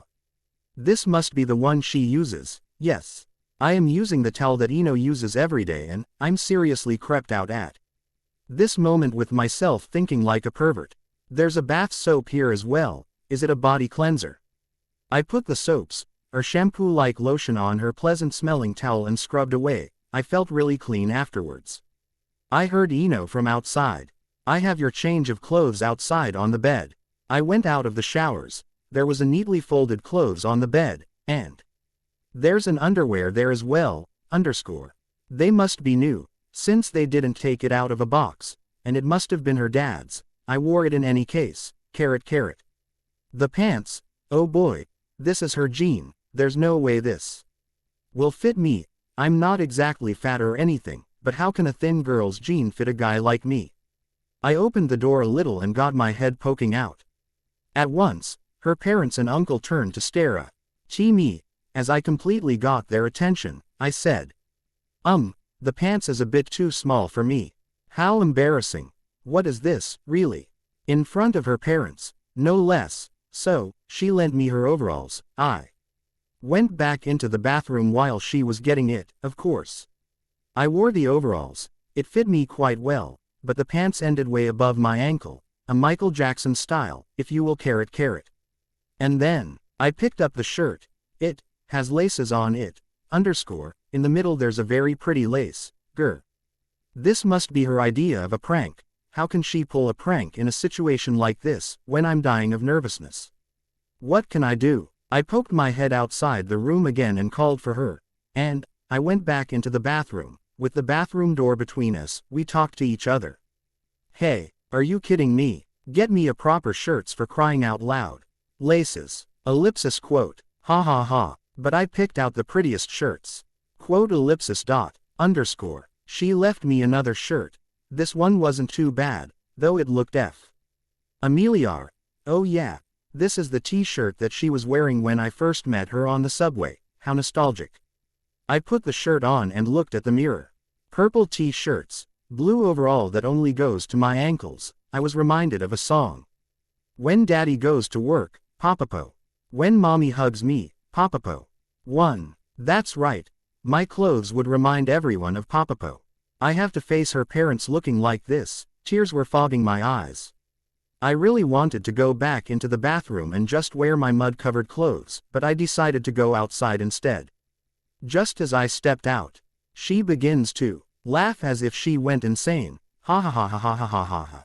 Then, her mom begins to laugh, and her dad, and her uncle. I want to cry, T. But thanks to this, the atmosphere became a lot lighter, turning disasters into opportunities. That's me, I guess. Hee hee. So we all sat down on the couches again. They must have heard what happened from her while I was taking a shower. Her mom thanked me. Her family thanked That I fought those gangsters 3-1 and beat them all up in order to protect Ino. The truth is, she kinda saved me from them. Without her kendo skills, I probably would have become minced meat. And, like all meetings between guys and their girls' parents, they started with small talks, then they began to ask me all these questions about myself. I sweated nervously. You guys would know that this was the scariest question. What do you want to be when you grow up?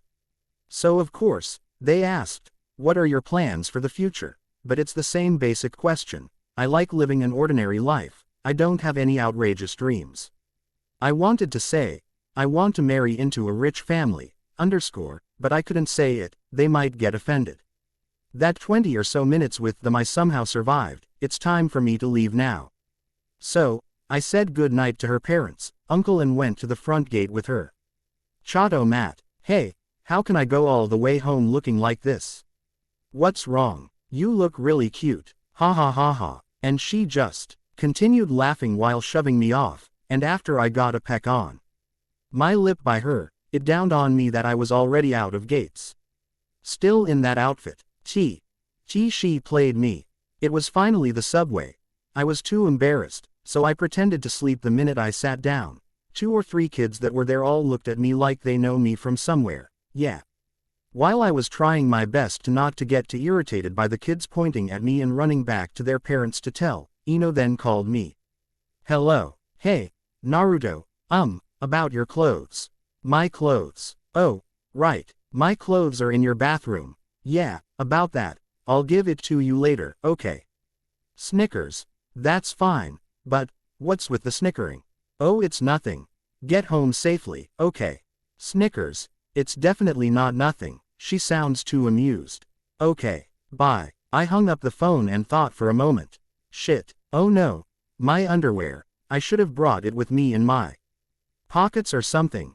Damn, I was too distracted by everything else. Today is an unforgettable day. Mommy. Grr. I'll get those kids some other day.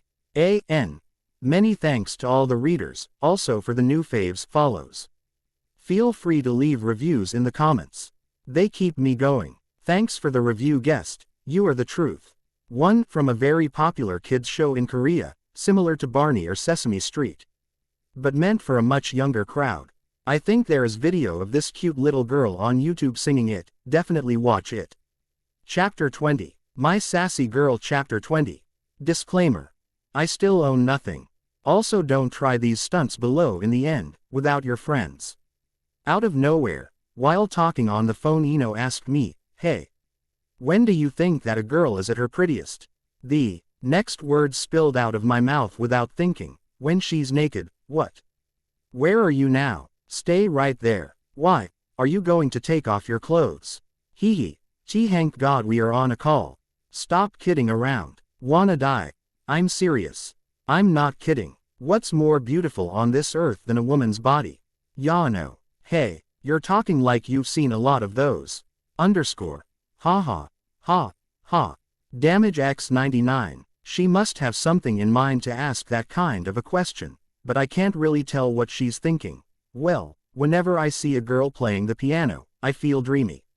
Ha ha. I go completely insane when I see a naked girl, of course.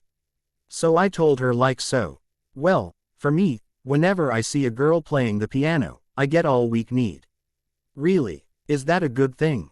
Sure. You know, like you're drunk. Ya know, when you're being hypnotized by something. I see.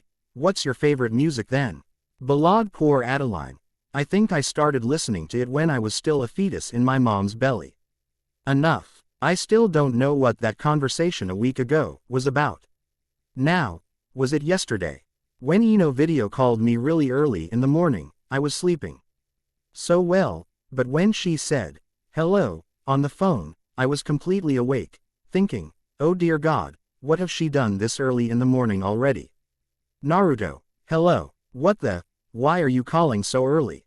What is it? What happened? Ha, why are you getting all worked up for? Me, oh, I guess you're right. Ha ha, hey, you know that our 100th day is in a couple of days, right? Wow, 100th day already, yeah, heh blushes, cute. I see, 100th day of what, though? Oh. Oh. Then I saw her face change from happy to irritated. What the, underscore? It's the 100th day since we've met. Oh, really? Haha. I'm pretty bad at remembering stuff like this. I can't even remember birthdays well. Anyway, she calls me out of nowhere in the dawn just to remind me that our 100th day is approaching. W had a devious girl. Even I know that the 100th day for a couple is pretty important, but should we celebrate the 100th day as well? But I denning into the 100th day. Few weeks ago, she met the guy she used to be in love with. And she was tempted a bit, but by her own will and choice she erased her wounds, and is now living life bravely.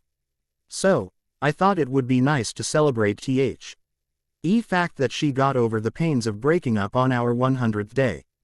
But there really isn't anything that I can do for her. My friends have been fired from that amusement park a long time ago after her birthday, and my other friends heard about that incident and haven't been returning my calls lately. So I decided to just hang out with her all day. The day before our 100th day, she called me again. You know it's tomorrow, right? Yeah. So what should we do? Let's just hang out. Ha. She wants to just hang out too. I'll just get hit a couple of times. It's today. 3 months and 10 days went by really fast. It feels like the time I carried her and wandered around the Shibuya station was just yesterday.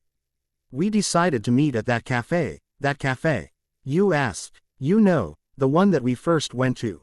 She was waiting for me there. We sat down at the table that we used the first time we've met. Just like then, she ordered 2 coffees without asking me, and she said, "I'll pay for it this time," with a bright smile. While drinking our coffees, we began to talk about the first time we've met. We naturally laughed at all of our old antics, remembering things I said to hey, let's go to that restaurant from our second day. You're paying again. So we went to that restaurant, and in case she takes my share again, I ate the whole thing really fast even though it was really hot. Tears and snots flowing down, TT. After that, we went around the shopping district in the Shibuya station, then we decided to go to the department store so that I can get her a gift. She really remember the name, was it Sogo?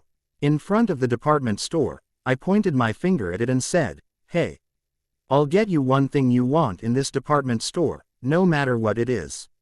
Awa, really? You're not kidding, right? Of course, as long as it's under 10,000 yen, approximately 100 underscore. Tilde and on, we went into the department store. Tilde underscore, we were inside the department store. Sigh, I don't like buying stuff from a department store too much, mostly because of my prejudice against them. You know the rumors, right? Though I'm sure not every department store does this. They buy stuff from the local street market, arrange them around so that they look fancier, then sell them at ridiculously expensive price. So I've never really bought anything from a department store. Except a formal suit I bought after graduating high school. However, I really like window shopping. It's really fun to just walk around and look at bunch of different stuff they have there. Walks over to the women's business suit section.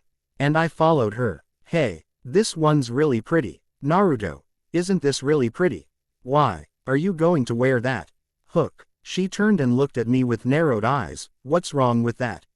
You, wearing a business suit, with a short skirt like this. Line. Hey, I wear skirt, sometimes. Oh yeah, then try it on. And sinker. At this point, as if following a script, a sales representative appeared out of nowhere.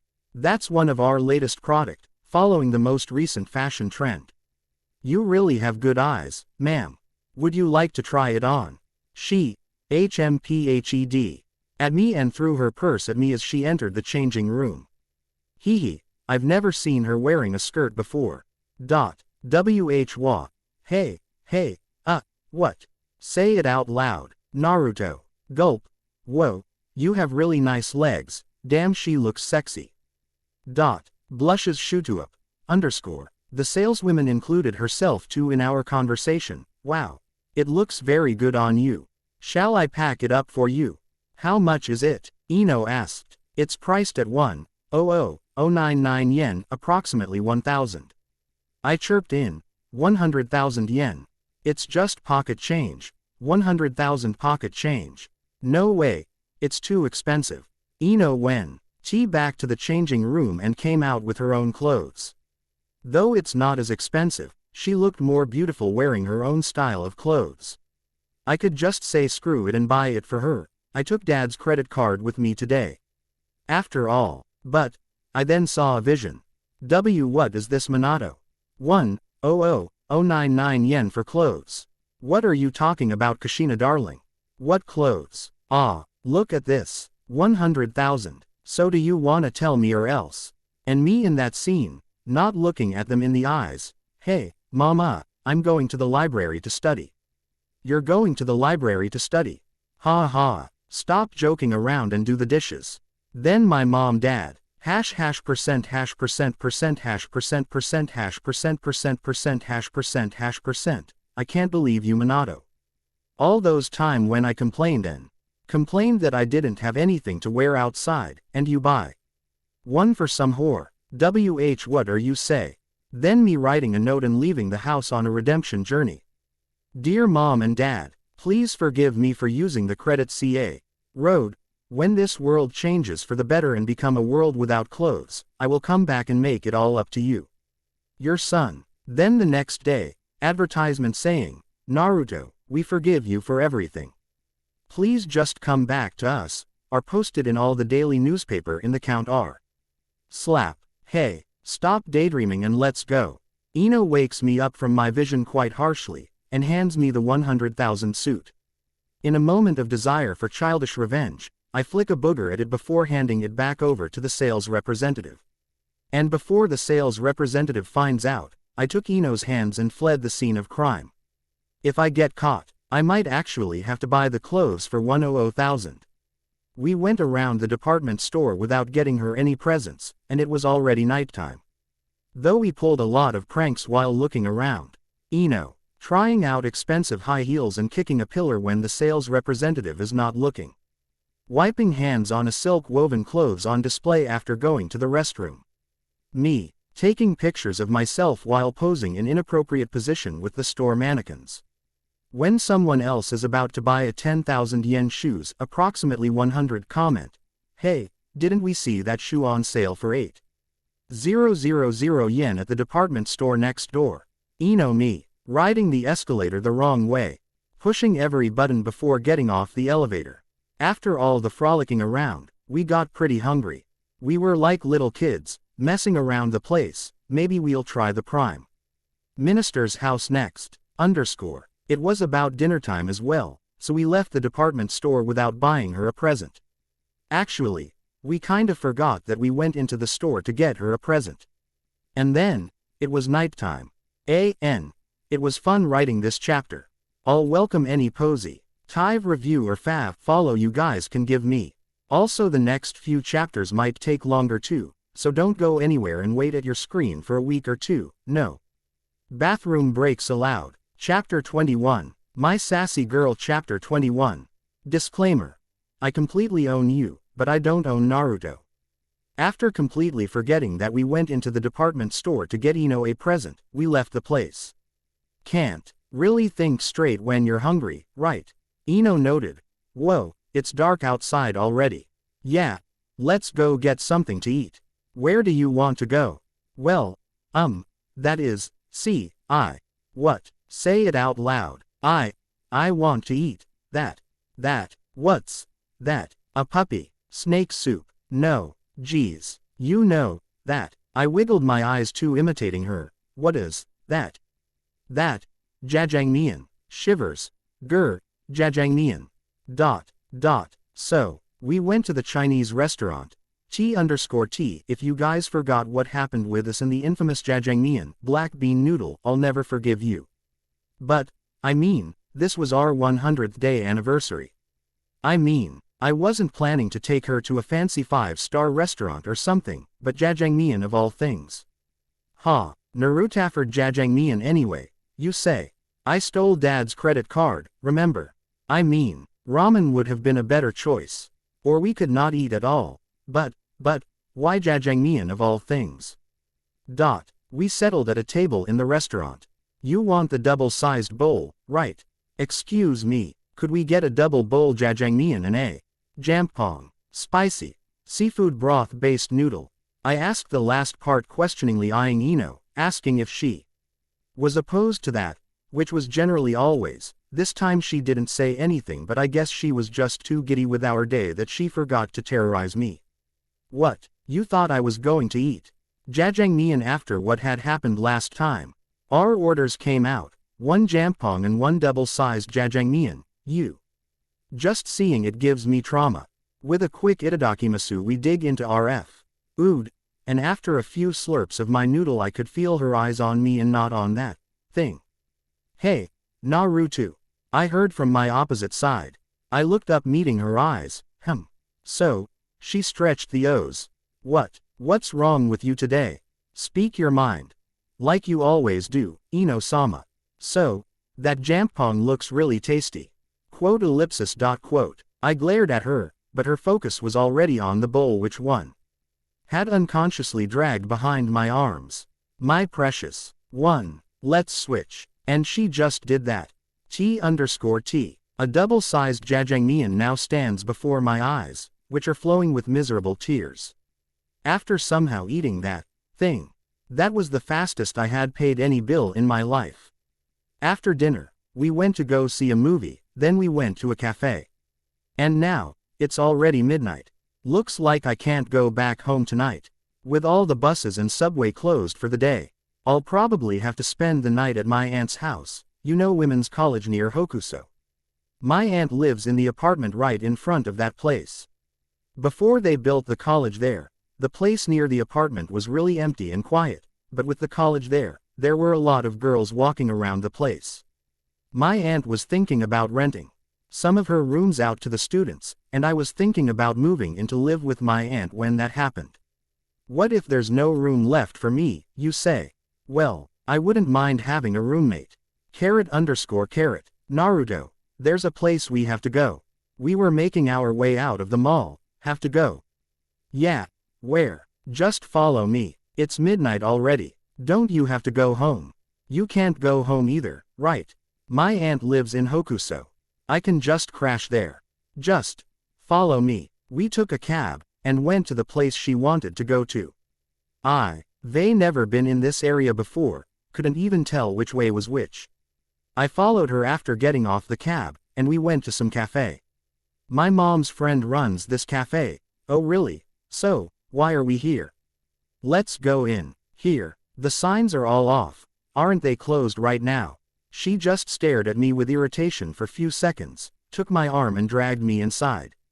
When we went inside, there were a couple of people around. I scanned their faces. Oh God, there was a familiar face. That couple, from the double date, and her 2 friends were there. Tenten upon our entrance stood up and beckoned. Finally, the guests of honor are here. Okay, everyone ready? She made it back to her seat next to Neji, sticking close as if they're joined at the hip. In a way, they're made for each other. After sitting down in one table, we exchanged pleasantries, and just sat there for about a minute or two, chatting. Even Sakura is pleasant to speak to this time, and the other girl, what was her name? Ino must have asked her friend to rent out her friend's mom's cafe. I think this was her first time planning something special for me. I think my heart just now went doki doki. I glanced around. The cafe was filled with comfortable chairs, glass tables, and there was a white piano in the corner. Each table had a spotlight of its own from the ceiling, but they were all turned off. Only the light above the table we were sitting around were on, painting pretty green silhouette on everyone's face as it illuminated the room against the darkness. After a few minutes, Ino's friend Karui comes in with a cake and sets it up on the table. There were 2 candles on the tiny cake. I can almost feel the wavering of the 2 flames. I blinked seeing it, and I think I can hear soft music playing from somewhere. Even if we fly across the skies freely, don't be surprised, to her and I blow the candles together. Everyone around us clapped, shouting, happy 100th. I was really moved. I couldn't even imagine that she would go this far to prepare an event like this, but I didn't cry. Why? Because I'm a man. Here Naruto, I have a present for you. Present? You even got me a present. Hell, Yeah, thanks. Naruto. For what? Just. For everything. Open the present. I'm gonna cry if you say things like that, Yano. Yeah, but I didn't get anything for you at the department store. That's okay. Now go ahead and open the present. Yeah. The box was as big as a crate of apples. I went through the pretty red wrapping papers, and felt, clothes. I wasn't exactly following the latest fashion trend, so I guess she got me some clothes to wear. Neji asked, so, what is it? Then Sakura, what is it? The box is pretty big. There were several clothes in the box, so I kept searching around with my hand, then pulled out the smallest one I could find. It was dark everywhere, but something was shining nonetheless. A skull. Yes, that's right, the glow-in-the-dark skull. Underwear. That I left it at her house after the gangster incident. I looked at all the other presents she got for me. Her presents were all the clothes I left at her house after meeting those gangsters in the street. I could have taken out a shirt or pants, but underwear of all things. As soon as my underwear came in full view of others, her friends and she started cackling. Neji patted my shoulder with full force. Whoa. You guys are close enough to give each other underwear already. Tenten wasn't behind. Haha. The skull is kinda cute. T_T. I didn't buy those underwears. As mom had all the spending money in the house, she picked out everyone's clothes, but for some reason I guess she likes glow in the dark. At least 1/3 of all the underwear she buys for me is glow in the dark. Aside from this skull one, there's also one that glows, I love you, in the dark. And that too is in English. Isn't she too trendy? I know. The worst of them all is the carrot under ear. You know how people sleep in their underwear in summer because it's too hot. So, when I'm wearing that one, at night, an orange carrot glows right where. Mom must think I'm still in 4th grade or something. If anyone's interested, I am more than willing to sell it online. Turn the light off and show it off to your loved ones, the carrot that glows in the dark right where. I turned towards Ino, gave her a glare. Thanks for the presents. If she wasn't laughing until then after hearing me, she definitely was. Ha ha ha ha ha ha ha. I washed it myself with my own hands. It was my first time washing a guy's underwear. Hazukashi. Yamate. Naruto. Come here for a second. Ino drags me over to the piano, and she sits down in front of it. Everyone else stood around the piano. She took a deep breath, then lightly placed her hands over the keys. Suddenly, a tranquil rendition of Fur Elise filled the air. I stared at her. Now I understood why she asked me that. Styon, when do you think that a girl is at her prettiest? As I thought, as she played the piano with utmost sincerity, she was really beautiful. She continued as the second part of the music began, then. A disruptive note jarred everyone's sense as she hit a wrong note. In apparent embarrassment, Ino left playing it at that and turned to light face. You said a girl was at her prettiest when she was playing a piano. So I practiced all week. This is easier than ballade pour Adeline, so. She smiled sheepishly, though it was an awkward performance, and ended abruptly with a mistake, but it was the most beautiful piano performance I've ever heard or seen in my life. And I think I will still remember how amazing it was for the rest of my life. Later, I heard Tenten talking or more like scolding to Ino about it.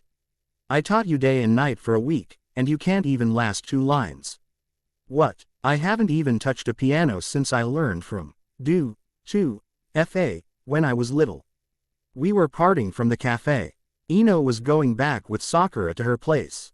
I had to go back home. Her friends were making their way to their vehicles and cabs.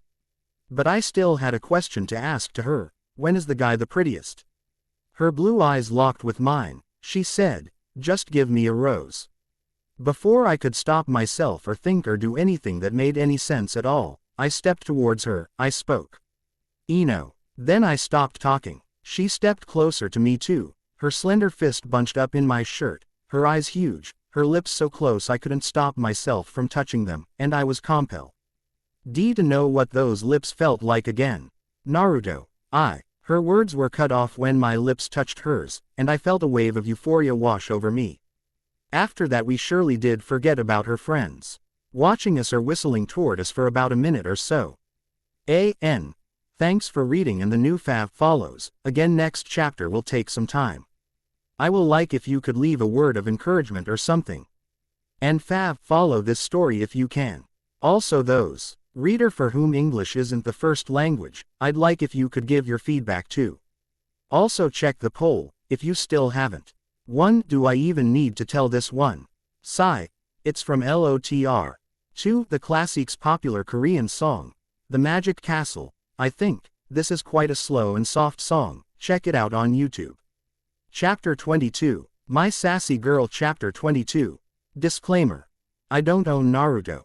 I wish I did, then I probably would have offed Sasuke. Whatever. It's my first time ever at this bus stop in Sobu Line. Hey, we have to catch that bus. Run. After shaking me violently, a golden thing whooshes ** from front of my eyes. Sigh. Can someone tell Ino, a thing with wheels and metal, isn't made to be outrun by us? Ah. And I had to follow her too. Sir, this goes toward Chiba City, right? Ino asks the driver. When we finally leaps towards it, okay, runs towards it. You have to catch the bus on the other side for Chiba City. He answered amused. I turned to glare at my company, who was trying to run back to the side embarrassingly. You said you've ridden the bus here a lot. Shut up. It's a green light. Again she took my arm. Run. You. Run again. That's right. She and I were putting on quite a show at a bus stop which neither of us had ever been to. Every time a bus came she ran. ND yelled. Sir, this goes to Chiba City, right? I just had to follow her and run when she told me to run. .. So why did we suffer like this instead of taking the subway as usual? About the subway. Today something's happened that I'd remember the scenes of for the rest of our life, and also some other thing that would make me not ride with the she-devil for the rest of my life. Like our all outings on Wednesday. We took the subway this morning at rush hour. It was absolutely mobbed. Carnage, so you know the drill. Queues of anxious commuters and guys yelling incoherently about the doors, yeah. I knew today was different despite the usual smell of bad breath and shower gel. The crowd was a little tetchy. Ino and me managed to squeeze on, her back on my front side. It's not that kind of story, pervs. So yeah, I was wary of the crowd, so I held her in my arms protectively, nothing else. We were barreling along between stations, facing towards the door, when Ino nudged me in the arm to nod at our right side. Her eyes fixed at something. Barely able to move my head, I turn my head and look to the right. What I see there chills me to my very core. About 3-4 feet away, there's a boy standing to the side wall of the door. Must be 17 or 18 years old. He was truly hemmed in, arms locked to his side, his head like the end of a sausage poking out of a hot dog. And the look on his face is of one sheer terror. Ino and me locked eyes once, gave a understanding nod to each other and then fixed our eyes to the boy in anticipation of what will happen next. The boy's eyes are wide, his nostrils flared. He's now moving the top of his mouth in a circular motion and frantically crinkling and uncrinkling his nose. Yes, we whispered in mirth to each other. Only one thou. GHT in our mind. This poor shit is about to sneeze. For a moment I wondered if he might be able to suppress it. I mean, he's trying his best. He's doing everything he can, but we can see that he is ultimately powerless. Like a whirlpool, the sneeze cannot be resisted, it is a force of nature. Seeing this for a minute we entered a state of high alertness. On a quick calculation I reckon, Ino in for me, we are outside of the immediate blast radius, Captain.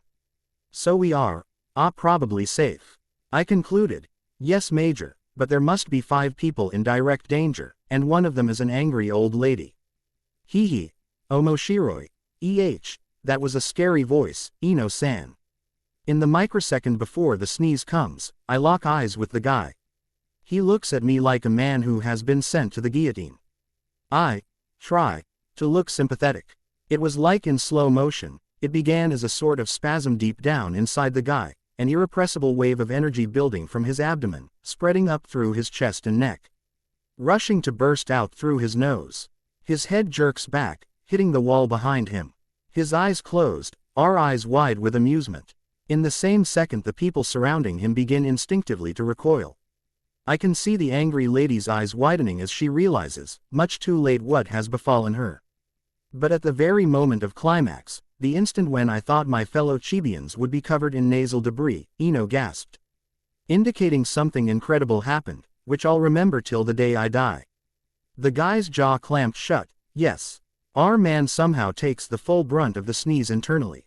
His entire face, cheeks and upper neck area expand outward like a bullfrog before rapidly contracting again. He emits two noises simultaneously, a high-pitched squeak and a deep, guttural moan. Ha ha. It was so fucking loud that half the carriage craned to look. No one knows what's going on beside us. The guy's eyes are half closed and streaming with moisture.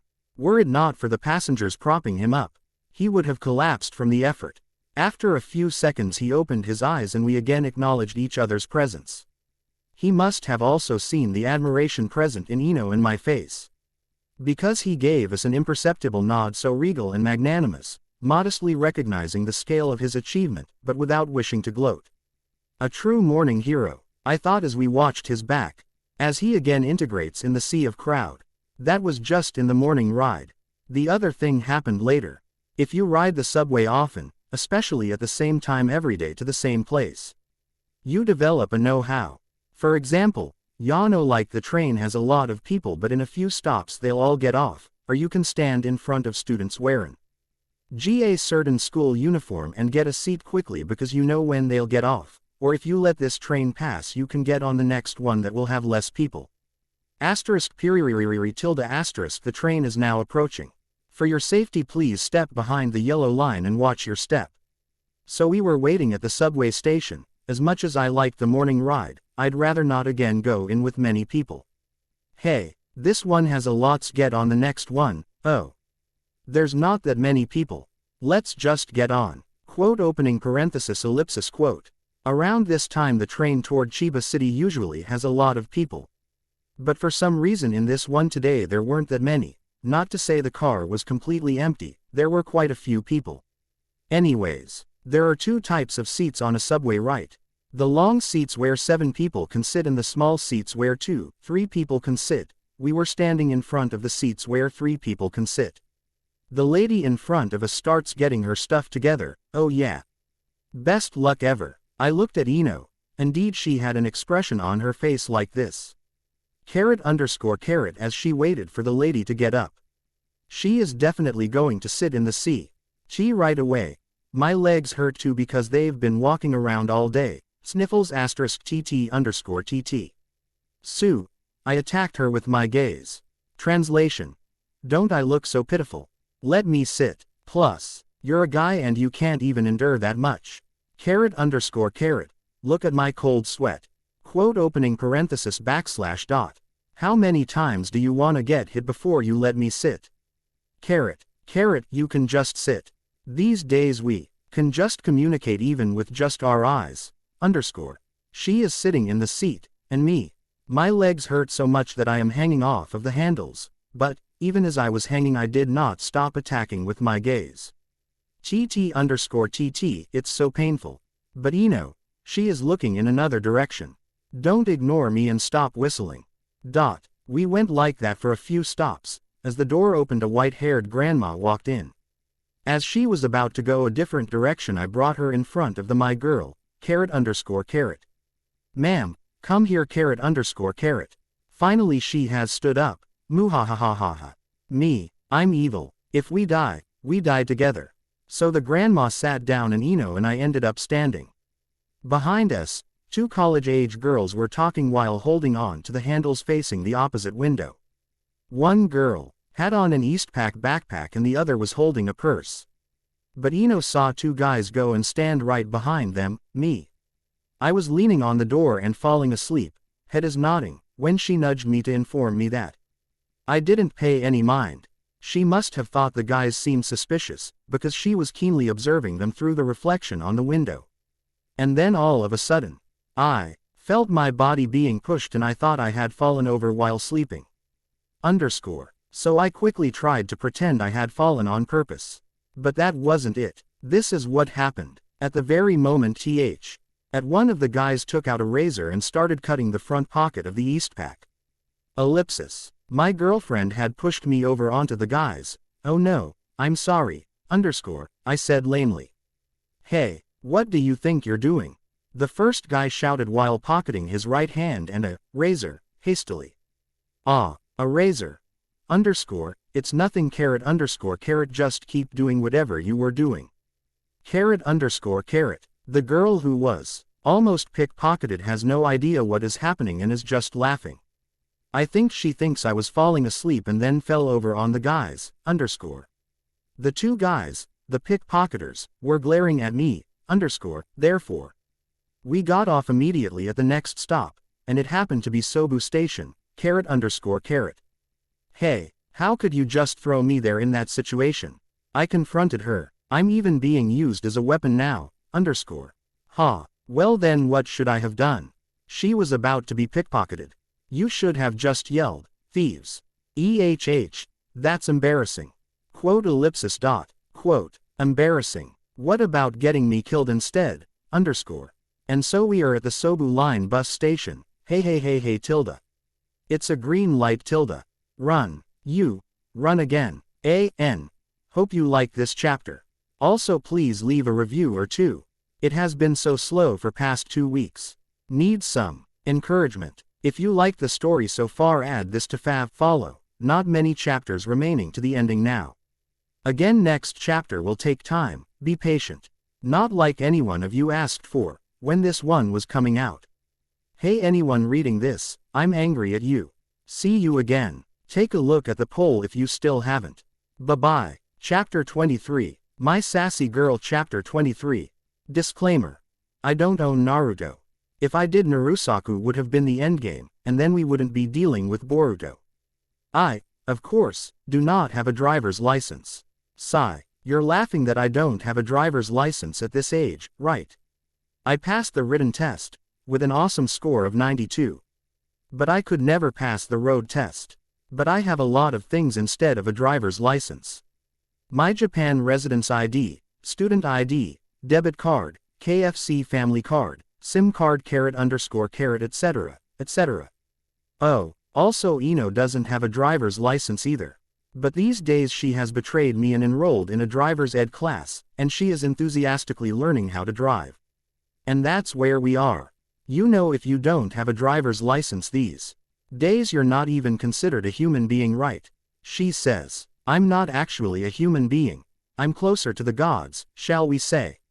Hee. Shut up. Sigh. She has just gotten into the driver's ed student car. But I'm the one really nervous. I'm seeing the car go this way and that, and I'm already imagining this scene happening inside the car, with the instructor.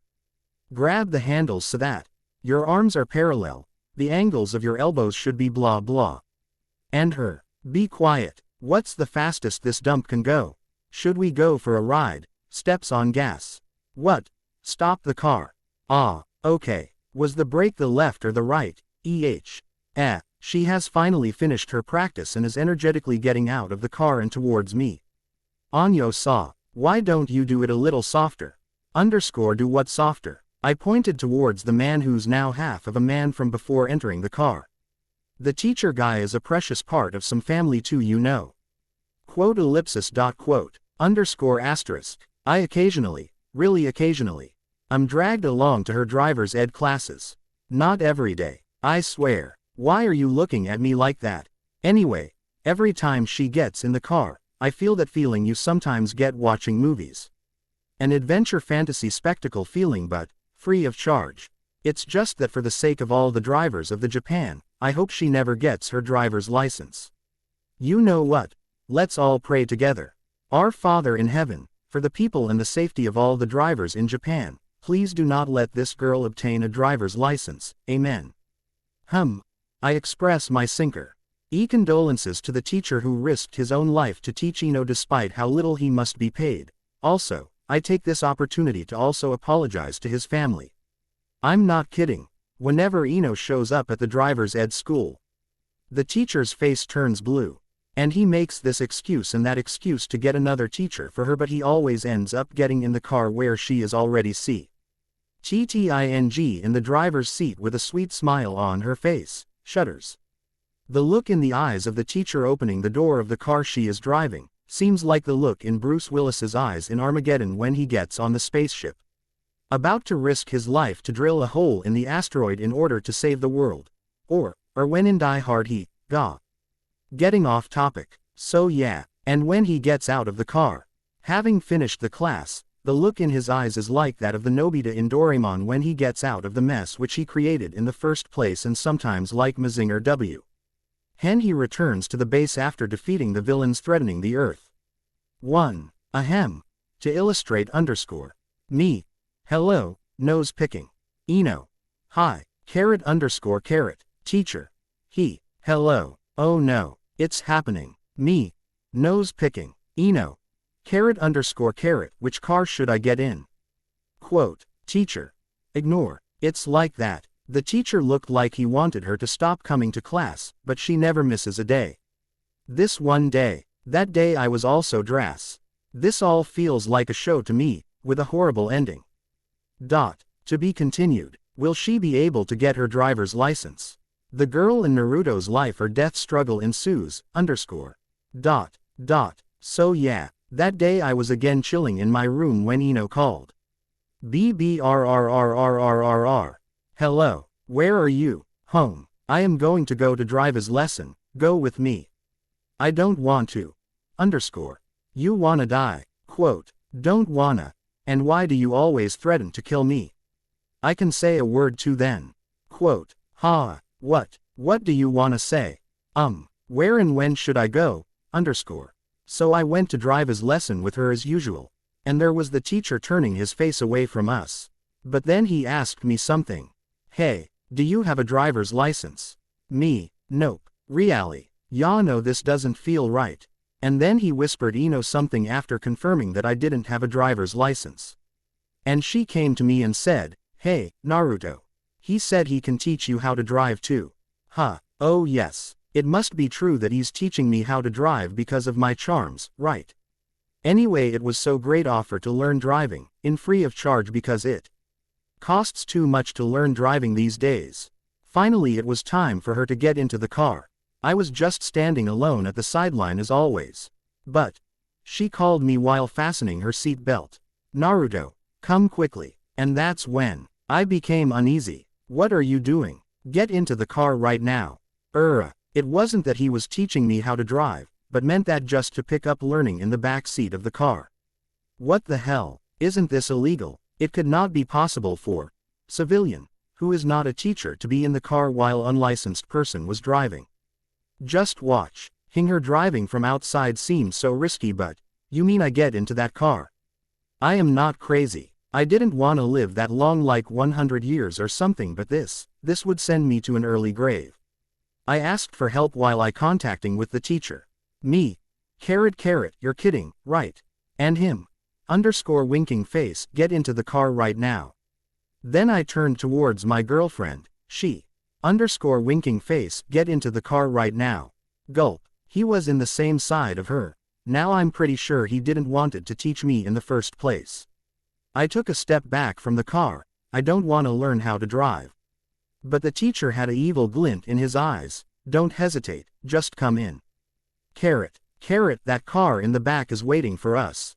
Naruto. Hurry. T_T. Quote. I sat on the back seat. There were no seat belts. OMG. Why the hell there are no seat belts in the back seat? I grabbed the handle on the window with my two hands. Very, very strongly. I straightened my legs and fixed them on the front seat. The teacher told Eno to start the engine and she did. And then he explained her something. Like how to use gear, but I couldn't hear them, because I was thinking, I could die today. The car started to move slowly and my face took on a set expression. O winking face. I prayed to God. I'm sorry. I am so sorry. Send help please. Screeching sound. Keek. First one to scream was the instructor, Ak. And then me. AHHHHHHKKKK. Ak. Oh my God. Ellipsis. I'm so sorry. What happened was that Eno raised the speed and then stopped suddenly. Oh. I'm really sorry. Teehee. What the hell are you doing? I too decided to scold her. Hey, Ino, are you crazy? She turned back rapidly and glared at me. You be quiet. Okay. __ winking face. But I was alive because I was holding the handle very strongly. But I feel stiff in the backside of the neck. Anyway, the game of the death was finally over. We all got out of the car. Then the instructor started chiding her. Hey, don't come to the lesson anymore if you are gonna do like this next time too. I'll even give you a refund. Ino started apologizing. Sorry, sir. And I was contemplating if I should do a dogeza or not. Please give us a refund. Please. I was so tired that I just fell asleep when I got back home. And then, next morning I woke up and noticed that my neck didn't move. What the heck? I called her. Hey you, my neck is not moving because you're going to the lesson with me today, right? I should have not called her. On the way of meeting her, I dropped by the pharmacy and put a medicated patch on my neck. When we met, she came near noticing me and she had something white on her neck too. Oh, yes, there was also a patch on her neck. Oh yeah, haha. Sue, what's that on your neck? What about yours? Grr, are you really asking me?